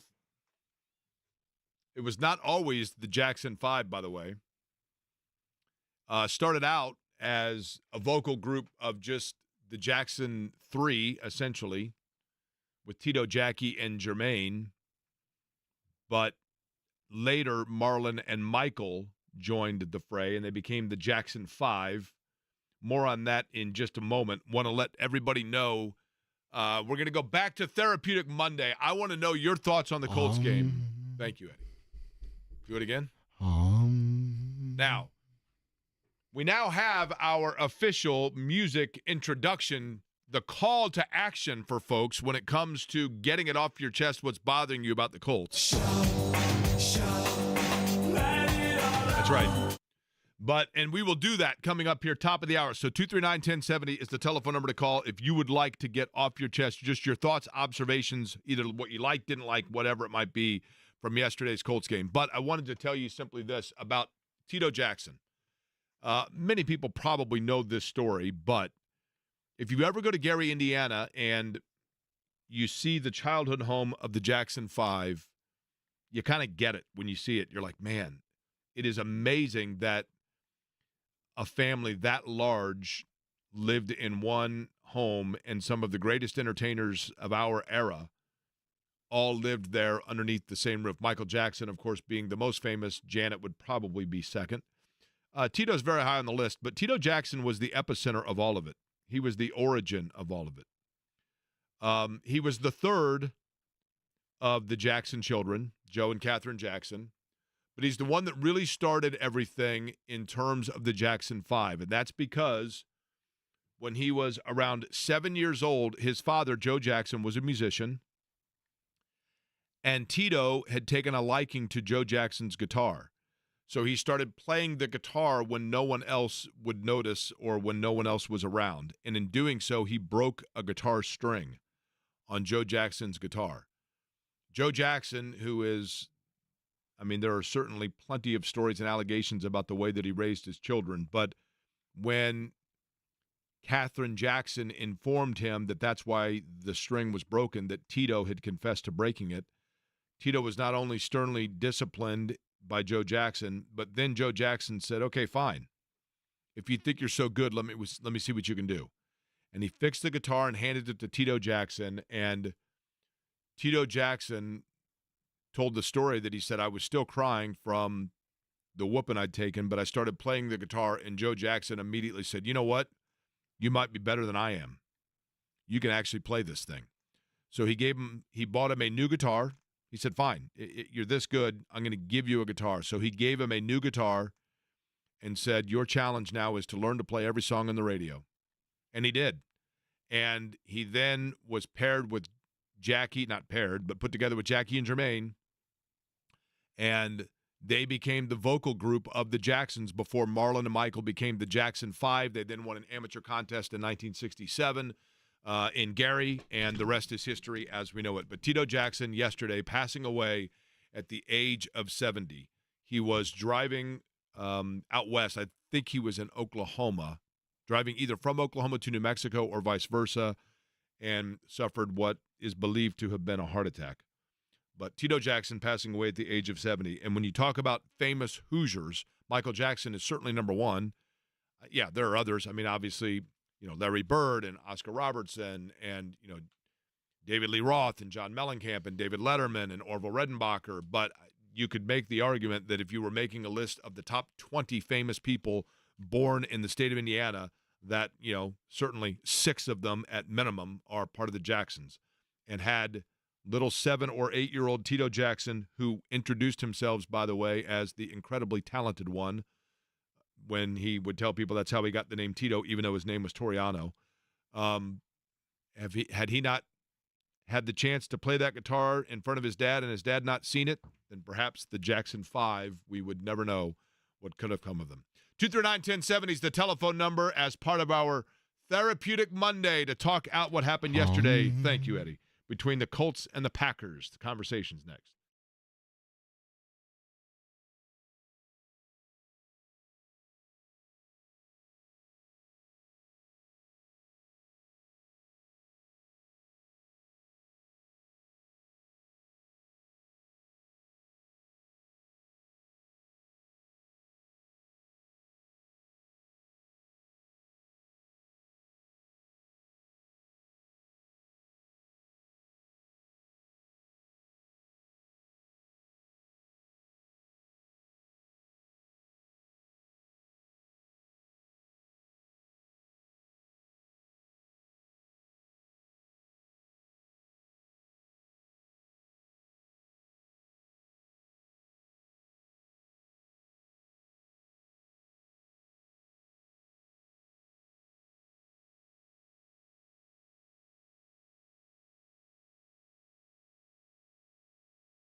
breakdown yesterday, which was a breakdown.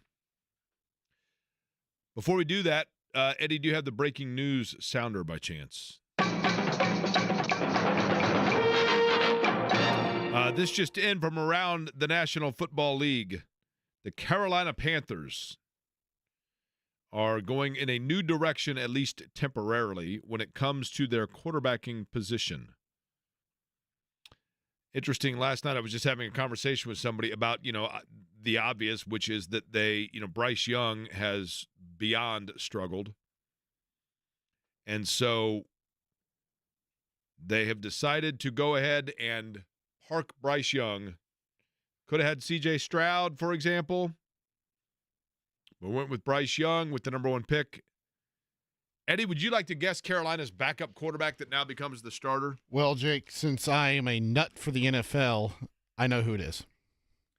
I believe his nickname is the Red Rifle, or was the Red Rifle. This quarterback is one that Bill Polian has admitted potentially he thought about drafting to be able to transition from Peyton Manning to this player. Andy Dalton is the new starter in Carolina. Do you know where he went to college, Jake?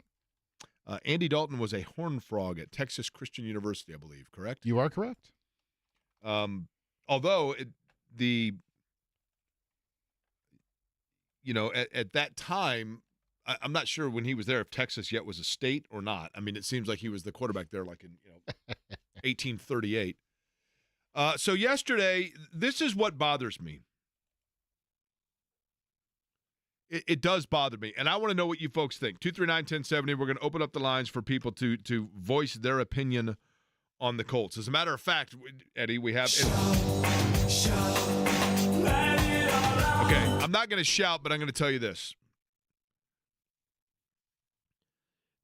The Colts have, and I said this earlier, I'm going to say it again. To those of you, and thank you to those that have all been in the break room watching on YouTube, or those that have been listening to the program today on the radio or on streaming, wherever it is that you are hearing my voice. I come to you today on this, at least at the time that we came in here, beautiful September Monday with an apology up front. I'm here to apologize. Because what I want to apologize for is this. I was once an irrational sports fan. In 1988, Indiana got defeated by Richmond in the 1988 NCAA tournament, and I had predicted that Indiana would go back to the Final Four after they'd won in 87 because I was a deranged, delusional fan. And I saw I looked at the bracket, and I said, no, this team's going to get beaten, they're going to get beaten, they're going to get beat. And Indiana had just defeated Iowa, I think 116-89 at Assembly Hall, and I said, they're going to go. And they got beat by Richmond. And Miss McQuiston, my English teacher, still makes fun of it to me, makes fun of me to this day for it. And I had a meltdown. I think I even broke my parents' phone because people called to ridicule me about it. I was an irrational, delusional, knee-jerk, reactionary fan. I'm not anymore. I am strictly a broadcaster and a professional, mature individual. With a bag of lexicon. That is true. Somebody said that that Query ain't even good on the radio. He just thinks because he got a big vocabulary, it makes him good. And I said, I prefer lexicon. Thank you. But you are correct, Eddie. Now, I promised myself at the beginning of the season that I was not going to do it. I was not going to be knee-jerk guy. I was not going to be the guy that, and we've heard people like this. It drives me crazy. When you tune into the radio and you hear some guy or gal and they're like, this team's the worst thing ever. And then the next day they win a game and you turn it on like, they're going to the Super Bowl. And I'm like, okay, let's try to be consistent here. And I promised myself that I would be consistent. And I said at the outset of the season, I thought they would beat Houston. I really thought they were going to because I really liked their roster. I liked Jonathan Taylor. I liked their defensive line. And then when they lost to Houston, I came on the radio and basically defended them by saying I thought the defensive line played well, but they wore down because their linebackers were soft. Remember, they were soft in the middle, and their corners are too young, and they struggled, and they couldn't get any coverage sacks, and so the defense wore out. And they allowed Joe Mixon, to drink from the fountain of youth. I said all those things. So it would be hypocritical of me to then today come and say, this is the worst team ever. Fire everybody. But what bothers me is this. They're putting me in the position to have to be a hypocrite here and have to be inconsistent, not because their quarterback's inconsistent, because everything else sucks. And that's what makes me mad. Anthony Richardson, we knew, was a project from the get-go. From the time that he was drafted, Anthony Richardson's not a guy that played a ton of snaps at Florida. He's not a guy that was coming out and we've known about him since high school, like a Trevor Lawrence, or for that matter, even a C.J. Stroud or an Arch Manning, who set the world afire this weekend at Texas, or even Quinn Ewers, who, the same. He's not one of those guys. He's always been an enigma. And he seems like a really likable guy, and he seems like a sponge, and he's got a boatload of talent. You saw it in that play he made where he's falling backwards and throws it 62 yards through the air, 66 yards through the air, whatever it was, to Alec Pierce. He's got it all. I get it. But we knew going into it that it was going to be an exhibition of patience because he was learning on the job. And we all said, myself included, I can live with that. I can live with it because they've told me that the other areas are going to be okay. Chris Ballard told me that, and told everybody, that the defensive line is an area where he got the pieces that he needed, and they have depth. And they built on the defensive line, and they're going to have pass rush, and they're going to be good, and they're going to be okay. And when people talked about whether or not they had enough, or questioned whether or not they had enough bodies or spent enough money, or any of that money that was just laying around at the defensive backfield, he said, young guys got to play before I know. And I said, okay, you've earned the benefit of the doubt. I'm going to roll with that. I'm going to defend that approach and that theory. I'm going to. And guess what happened? Same old song and dance. They're running it back from a year ago, a team that was just short of making the playoffs. They're running it back. And when they were just short of making the playoffs, it was little things that did them in. It was having a fourth down that was going to be the difference between staying home or going into the postseason, and having a bell cow running back that you were willing to let hold out and then pay, sitting on the sidelines with, at the time, the highest paid left guard in football, and not going that route, but bringing in a backup quarterback and running a flare pass to him, an incompletion, sayonara, into the offseason. Now here we are running it all back again. You have a 3rd and 1 situation, and what do? You run a flare pass to a backup running back. Not the same one, mind you, while the guy that was gashing the Green Bay defense doesn't step on the field in the fourth quarter. And when you don't convert that, you push back now to a 50-yard field goal, and the kicker that everybody was starting to wonder if something was going on, and the general manager with the flat brim hat and the crossed arms, and he looks like that little puppet that the one guy who's the stand-up comic that has all the Jeff Dunham. He's got the one guy that's always scowling. Every once in a while, Chris Ballard, he does a Jeff Dunham puppet. Listen, you guys, and he crosses his arms and he scowls, right? Because he knows more than you do. And he said, Matt Gay, no problems, not a concern. And yeah, sure, the guy's coming off a hernia. Don't get me wrong, I wouldn't want to be out there kicking based on that. But if he can't kick because he's coming off a hernia, then what are you doing and putting him out there even 5 yards further back? Miss kick. The defensive line that we were told was shored up and deep and everything was A-okay, gashed. Gashed again. Josh Jacobs, really good player, don't get me wrong, but everybody and their brother knew Green Bay was going to run the football. There's a guy ice fishing on Lake Superior that has literally been drinking 21 spotted cows a day for 3 straight weeks and hasn't watched a Packers game in 2 years. And he knew when he heard Malik Willis was playing, well, I'll tell you what they're going to do there is just you got to run the football. And what do the Colts do? But they don't even load the box.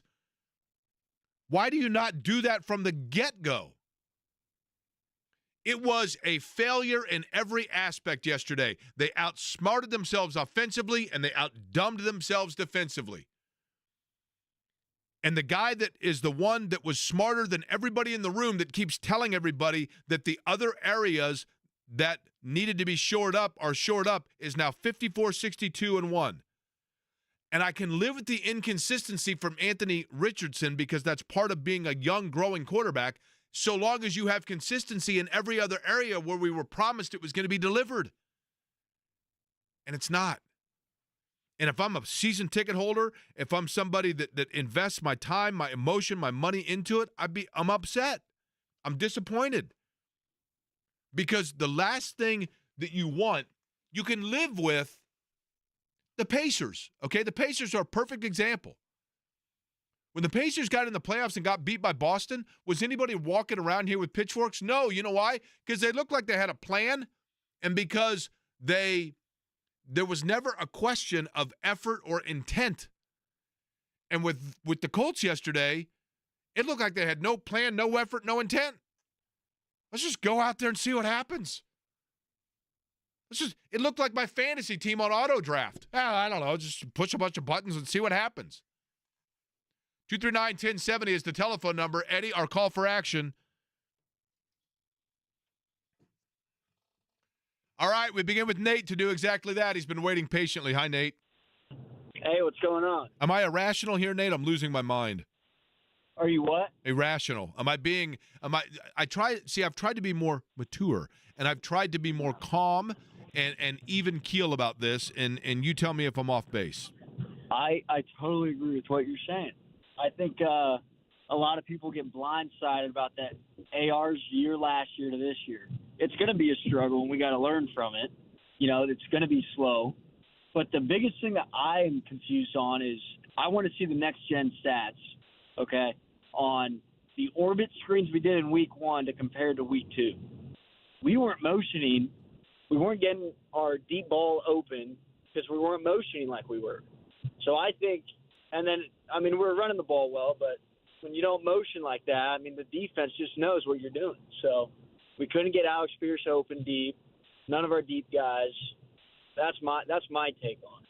I think sometimes, Nate, in order to get the deep ball going with Alec Pierce, for example, and you're right. And look, credit to Alec Pierce, right? He played well in week 1, and he looks to again be a deep ball threat for them now. But sometimes you've got to soften up a defense by running the ball and then also getting your short yardage passing game, your quick plays going, your bubble screens, your tight ends. And when you've got a quarterback that's sailing over all over, again, we can expect and we can accept the inconsistencies and those throws from Richardson. You need those to set up the long ball. But when you have one of the things that helps set that table sitting for the entire fourth quarter and Jonathan Taylor, and they still have yet to say or confirm if there's and this is what makes me mad. Sometimes I think the Colts have this mentality of, you know, if we give it a week, everybody will forget, and then we'll come out and say that actually everything that they were worried about was actually true. I mean, didn't that happen with Matt Gay? No, I'm not worried about this guy at all. He's fine. Comes out, oh, by the way, I had hernia surgery. What? Taylor, they say, is fine. Then what in the hell is he doing on the sidelines for the entire fourth quarter? Mo. What's going on, Mo? Hey, not much. How are things at the diner? Jake, talked to you in a long time. Yeah, you doing all right? In the morning. I'm fine. Good. Still a season ticket holder, but still pretty upset. And Mo, you drive over from Illinois, if I'm not mistaken, correct? No, Ohio, Northwest Ohio. Ohio, that's right. My apologies. 3 hours. Okay. What'd you think yesterday? For 31 years I've been doing it. And it just, I was talking to my son the other day about this might be getting close to the time to end it because nobody's responsible for whatever's going on. Nobody tries to improve it. You mean from an ownership standpoint, from a coaching standpoint, organizational? Just a lot of them, because the other one is Shane Steichen's got to take a little bit of, some flack for the things that he's been calling offensively. And and he's the head coach, so he's got to make some other people accountable. And I don't see that. Nobody seems to want to do that. I think Steichen, and Mo, this is, again, I'm going to go back to my theme of the day, which is I promised myself I wouldn't be this guy, right? It would be very easy for us. I don't mean that you do. I mean, I'm talking about from me personally, Mo. Yeah. I mean, I love you. You know that.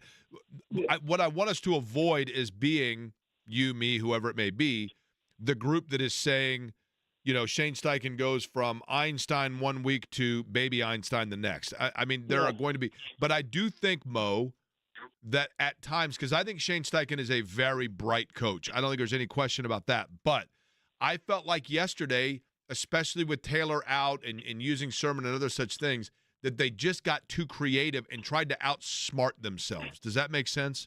Yeah, it makes a lot of sense to me. It was just basic run football, the old 1970s stuff that nobody.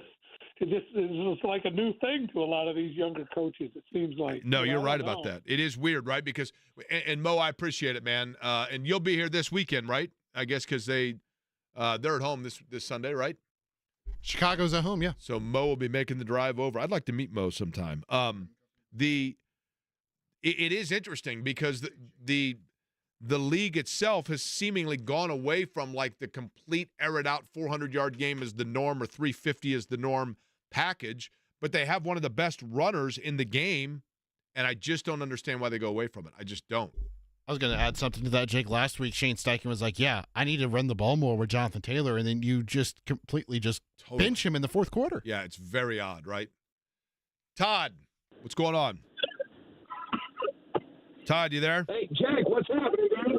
Yeah, can you hear me all right? Todd, What's happening, dude? Todd, are you on that little thing that's going down to see the Titanic? Where are you? No, I'm just in a Bluetooth car. It's probably not working very well, but hopefully you guys can hear me okay. I hear you, Todd. It's Todd. It's what's happening, Todd, the over-enthusiastic and optimistic Colts fan. Todd, your thoughts on yesterday? Well, first off, man, you were talking about irrational fans, and I thought, okay, this is finally a good time for me to call your show. So I called your show, dude, and call me crazy, but I just don't think the Colts are that far off at all. And hear me out here. Look, they lost their first two games, but if you really, first off, think about what's going on in the NFL. If you look at the whole, all the games in the NFL, there's a lot worse with what's going on versus what the Colts are going through right now. They've lost two games that were very close towards the end. Regardless of what happened through the whole game in Green Bay, we got a quarterback that threw a bomb in the first game. It was so refreshing to see the quarterback throw the ball down the field, by the way. Makes the play. Number two, we don't talk about Anthony Richardson also making that play on fourth down to get the Colts a shot. And I don't know if anybody else was at the seat of their couch watching this game thinking that they were going to win, but they had a chance to win the game at the end. They didn't do it, but these guys are not that far off. 3 picks, 50% completion percentage and 3 picks. You're not worried about Anthony Richardson, right, Todd? No. Okay, Todd, lastly, Todd, real quick. They're 0-2. They play 17 games. What will be their record at the end of the year? I don't think they lose a game, guys. And every time you ask me that, I'm going into every game thinking that they're going to win. And I'll tell you this, I'm glad they're going through a little bit of pain, quite frankly, the first 2 games of the season, because that's stuff that they can fix. And I believe them when they get up to the podium and say that they're going to fix it. All right. And quite frankly, too, Shane Steichen is about as good as it is with how he talks to the press, because he says very little. He gets to a point where he got most people thinking he gets out of it. So I think they're going to be okay, you guys. Jump on this Colts train because they're going to be fine. They're going to win against Chicago, okay? The whole conversation is going to be completely different when we listen to your show in the next couple of weeks. I expect you to call in, Todd. It's what's happening, Todd, and I expect him to call in when that happens. You bring up a fair point, Jake. Did you have them 1-1 after the first 2 games, or 0-2, or where'd you have them? Myself? Yes. I had them 0-2, but that was before I knew that they were going to be facing Malik Willis. That's the thing. So you can't get totally down on the fact they are 0-2. It's the fact that they missed a golden opportunity to be 1-1. Line 2, roulette style. Who's this? Hey there, Jake. This is Sam from Carmel. Sam from Carmel. How are you? Hey, very good, man. Hey, and I hear some people with the optimism. Okay, AR's young. very inaccurate. I'm not even going to talk about the offense. One thing I'll say about Steichen is he gets a little Frank Reich on the pressure downs where, 4th and 2, we're killing it, running it with JT, and we got to go, triple reverse speed option. That's kind of Frank Reich-ish, but I think the only positive thing the franchise has is Steichen. But I have to be the one to call for Gus Bradley. This defense is so soft. They told us, hey, you can't run on Grover Stewart, man. Zaire, all these guys got extended. Dude, we're terrible. I mean, and everybody knows how to game plan. Everybody knows we're going to play this soft. Sam, that seems very coverage. frank. That seems very frank, right? It's just like, I mean, how else can you say it? We have no playmakers since Shaq left. It's just like a punching bag. Sam, have you called the program before? I usually call KB and Andy in the morning. I'm going to give you a title within the company. Is that okay with you? Please do. You're Sam, the Director of Honesty. Thank you. Because Sam, what's that? I just have to say, Gus Bradley was relevant, at the Legion of Boom? He had like 4 Hall of Famers on that team. That was like 15 years ago. How is he – can we not get like a defensive Mike McDaniel nobody knows about that has a creative idea? Well, I think certainly, Sam, I appreciate it. I do think that, listen, and it's 2 games. I get it. It's 2 games. But as seasons go on, when things go south, I'm not saying they're going to. If they don't get the ship righted, then that's when seats get warm. That's when seats get warm. And Gus Bradley's is absolutely – because rest assured this, you mark my words. If it goes south, Chris Ballard's going to find a scapegoat. Right? Chris Ballard has the seal of approval of the one person he needs it from. So he's going to find, is Chris Ballard, who the scapegoat's going to be. And I got a feeling we all know who that is. Line 3 roulette, who's this? That's Derek. Derek, what's up? Hey, Jake, how's it going, buddy? I'm not too bad, Derek. What about yourself? Oh, not too bad. You sound like a nice fella, Derek. Have we met before? Quite possibly once or twice in a prior life, absolutely. A prior life. Okay. I have a feeling in a prior life I lived in Seattle, because the first time I ever went to Seattle, I felt like I'd been there before, Derek. So maybe it was there. Maybe that's where it was. Anyway, what's going on? Just calling in to follow up what the great discussion is today. And, I've had a thought on my mind for a while, actually 2 things. One, and I think one of the callers actually hit on it, where's the accountability at West 56th Street? Because it seems like there's absolutely zero accountability with the way, especially the defensive line, who was, we love our players, was taunted to us at the beginning of the year. And then the other thought is, where's the loyalty? You had an owner a couple of years ago that made the statement, all chips are in, but if he wants the fans to be loyal and to go and, buy season tickets, which the prices continue to go up, merchandise, food, etc., but yet you're not going to be loyal to the fans. Why should the fans be loyal to you when you're going to put out that product that you've seen the first 2 games? I think, and I appreciate the call, Derek, I think the thing that where people get frustrated is the fact that it just feels like, they're running it. It better shore itself up because they're running it back, right? And people are like, wait a minute. So if you were this close a year ago. Wait, shore itself up, Jake. That's not the theme. Got to get it fixed going forward. That's right. Everything's got to be fixed, right? It was last week. It was clean up. Now it's fix up. We're heading over. Fixed going forward. We called Pat Sullivan. We're getting the tools. I went yesterday over to West 56th Street, right? It's exactly what I heard last night when I got back. It's exactly what I heard. Then again, when I hear fix, the first thing I think of is the song One Thing Leads to Another by The Fix, and then I think about the lyrics of that song, and I think about the fact that the Colts tell me they're going to get it fixed, and I think about all the areas they tell me that everything is going to be okay, and then I think this to myself.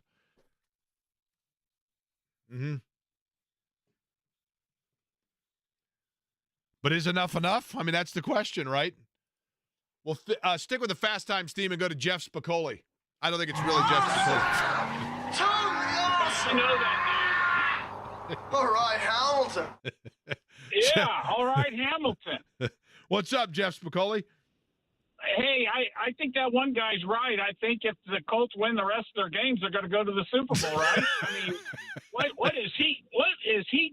He needs to go back to Sanka because boy, he is way off if this team's going there. I just want accountability. Running this back. This was Ballard's choice to run it back, so he didn't tweak anything. We got the same nucleus, so I'm just very disappointed in the product that the Colts are trying to put out there, and I feel bad for season ticket holders. It is just. Are you one of them? I am not. And I didn't mean that in an accusatory sense. I mean, I was genuinely curious. Yeah, I look. It's 2 games, and we have to be cautious. I appreciate the call. We've got to be cautious to overreact too much, but at the same time, it is the fact that you're running it back with the same roster, and so far it's the same plague, and that's what's frustrating. But I do enjoy the conversation, so we'll continue it next.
of hearing it through the grapevine, Don Fischer told us earlier on the program, if you're just joining us. Where have you been? Thank you. That C.J. West, who was thought to be missing the first half against Charlotte as a penalty for a targeting call or an unsportsmanlike against UCLA, that Don Fischer has heard that will be rescinded by the Big Ten and he will be eligible. We're talking about the Colts. I wanted to read one of the texts. I also read the texts as well as taking the phone calls today, and I want to make very, very clear this is a text that I have received. This is not me, but this from Paul. Jake, my new frame of reference for the Colts is the late 80s and early 90s. Jim Irsay's last 6 seasons as the general manager from 87 to 93, they were 47 and 64. Ballard's first 7, they are 54, 60, and 1. He has now taken over Jim has now taken over Bob's role as the detached owner, and Ballard has taken over the role of the GM that is over his head. Don't know that we're there yet, but that's an interesting perspective for certain. I will let you go, Eddie, and let us know who is up next here on the phone lines. I believe it's Fred. Hi, Fred. How are you? What's going on, Jay? Fred, I think I say every time that you call in that you just sound like a cool dude, right? Don't I say that every time? Yeah, you do, man. Yeah, you do. You know, Jake, man, I'm not going to call in and give up on my team, man, because I'm a fan. I love my coach, but it's been said all through this program and in the morning show. Man, anybody could have seen from 100 miles away what was going to happen Sunday. And it's just ridiculous, man, that it even took that long for them to even make the adjustment on defense. Why not start there? That's the crazy thing, isn't it? Yeah, it really is. But the other thing is, man, you know, we come across these hotshot coaches, man, all the time, and people talking about they the next great thing. I mean, I've seen a lot of team unorganized these past 2 games, really, these first 2 games. So I began to ask myself, man, is Shane Steichen one of these hotshot coordinators that's just over the head, man?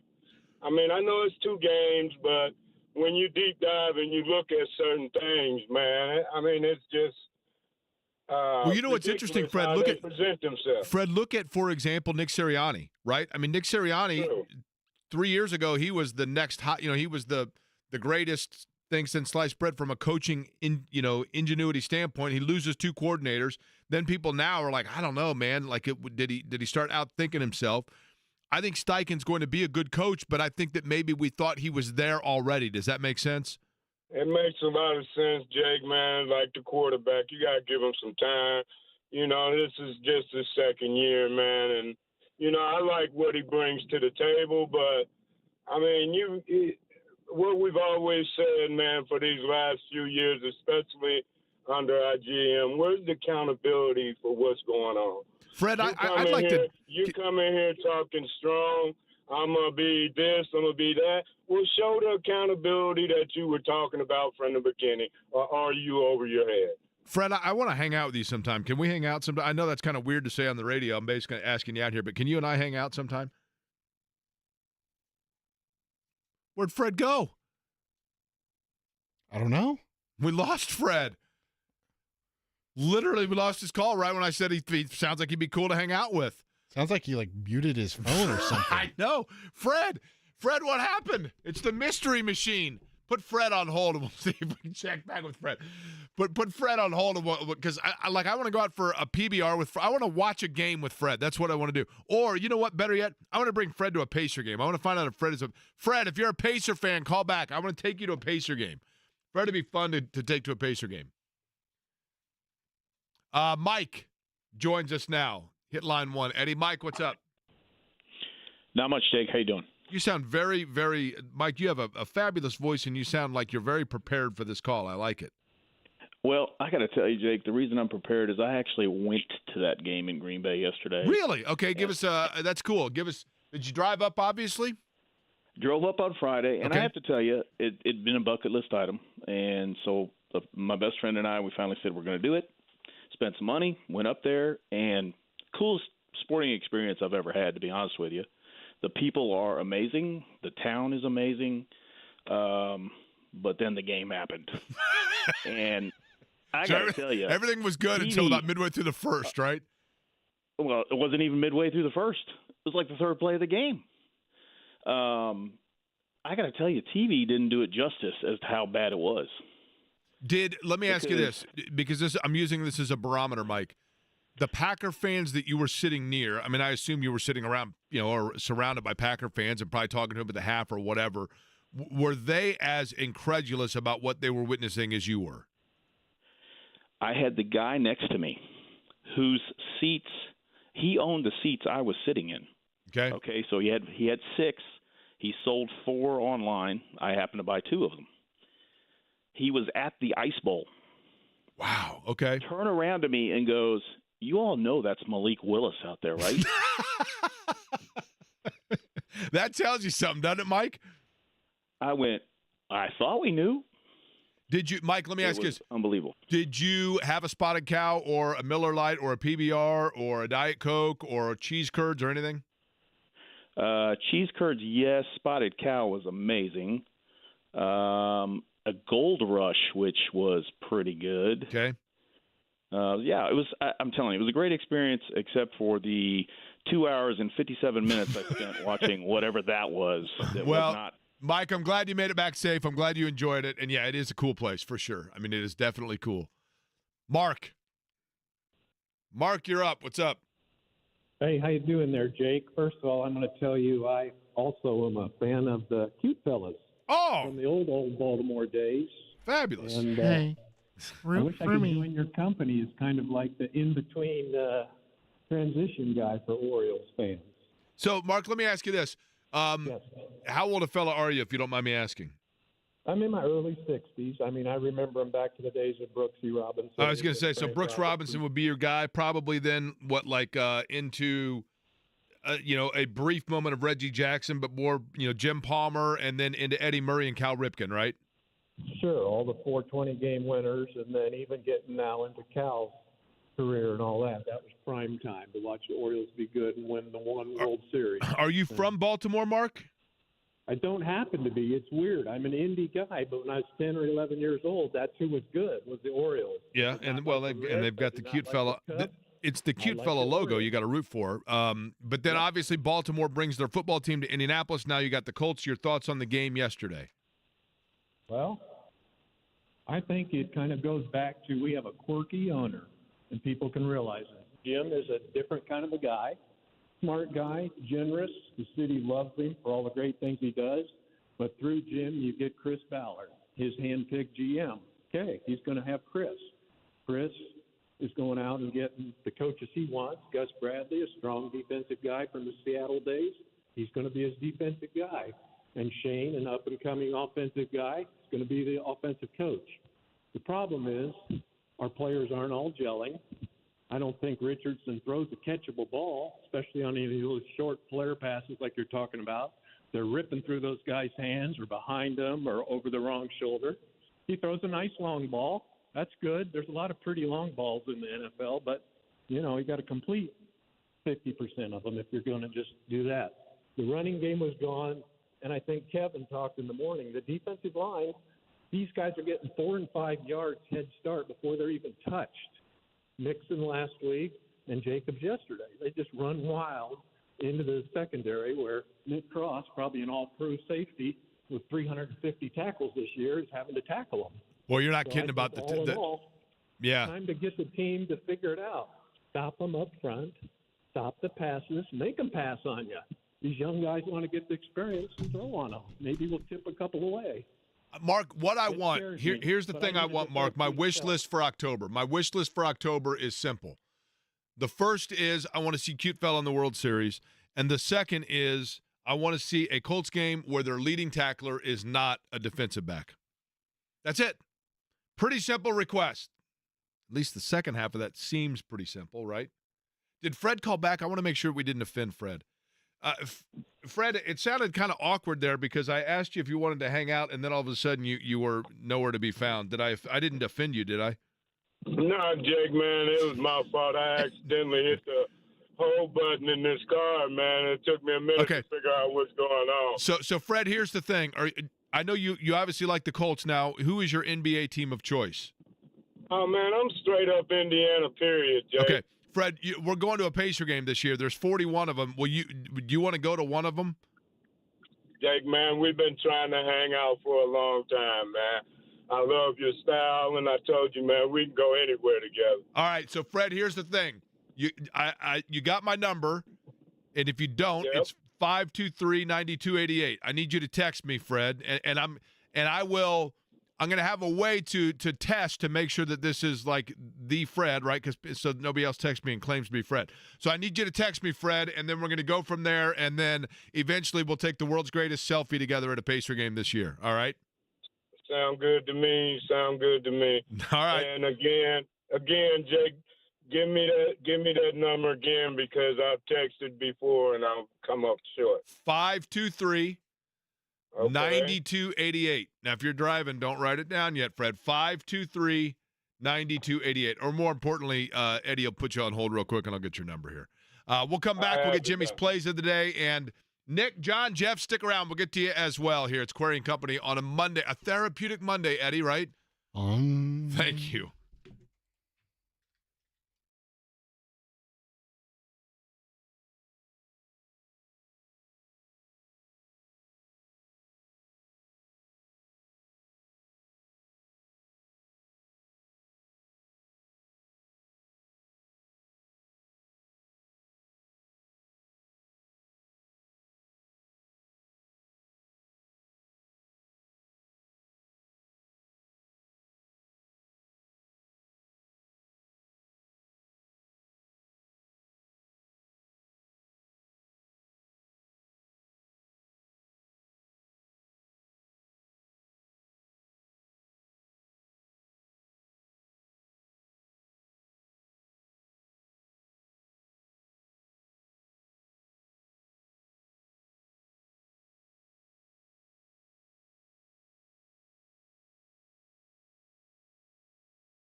Today's Plays of the Day brought to you by the fine folks at Greenfield Signs and Lighting.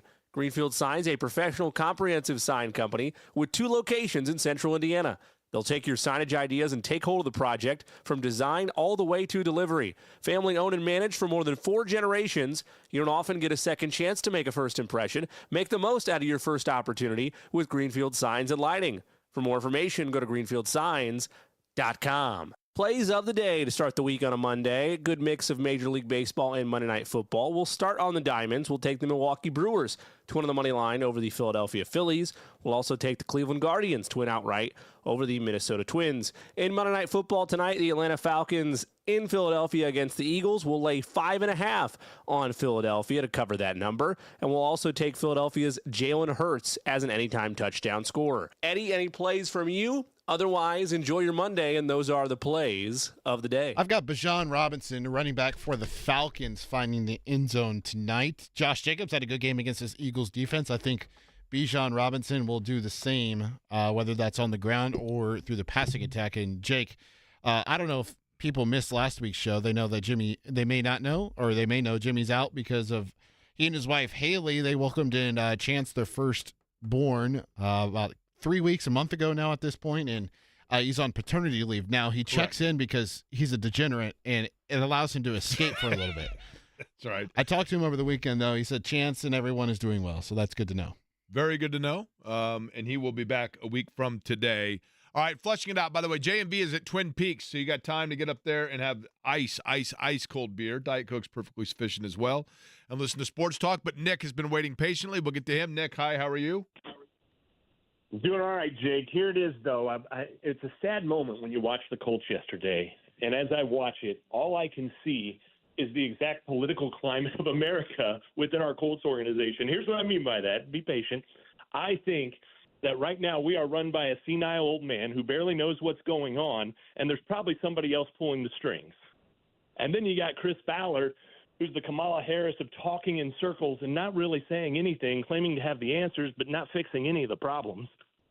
And then our defensive line's like our border. We keep being told it's secure and it's going to be great, but there's leaks everywhere. Everybody's coming over. And I don't know, as somebody who loves America, has a lot of hope for America, who loves the Colts, has a lot of hope for the Colts, I'm in the same spot in both spots. I don't know what to say, Jake. We're in bad shape. Nick, I'm taking the recording of this across the hall. That's where the IBC kids are. All right? Appreciate it. John, what's up? Hi there. I want to preface my question by just pointing out that Curtis Rourke is 23 years old and Anthony Richardson is 22 years old. So with that, my question is, right now, who do you think is the better passer, Rourke or Richardson? Well, okay, here's the thing. Really good point. I mean, if you've got to complete an accuracy of a swinging tire from 15 yards away, it's probably Rourke. But if you're talking about facing an NFL defense with the collapsing windows and the physicality that's necessary and to uncork from 66 yards, it's absolutely Richardson. Point taken, though, and obviously Rourke at this point has played in more games, right, which is the big thing, and that's the thing that you need out of Richardson. All right, Jeff will flush us out to end it. Jeff, what's up?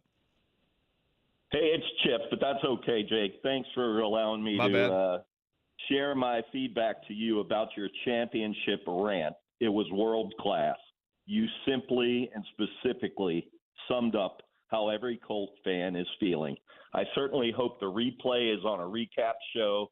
When you went off, that is exactly what everybody in that entire organization needs to hear. And you summed it up perfectly. I will only say this. Everybody, every player that has a C on their jersey has got to step up their game. And you've been using the word simple. I would say simplify and get back to being brilliant at the basics. And the only thing we can be worried about is these next 2 games at home, because I'm hoping there's more Bears and Pittsburgh Steelers fans in the stands than ours, because they are going to hear the wrath of just how we're feeling. Thanks for taking my call. Chip, I appreciate it, man. And it's fitting that you would be the last on the show today because we're about to say ahoy. Does ahoy mean hello or goodbye? It means goodbye, right? Aloha. Ahoy, like we're sailing off? Aloha. Aloha, Mr. Hand. John's up next. Chip, thank you very much. I appreciate the kind words there. And for everybody that called in today, much appreciated. Mike Chappell, Don Fischer as well. We're back at it at noon tomorrow. John's up next from Twin Peaks. Thanks so much for listening to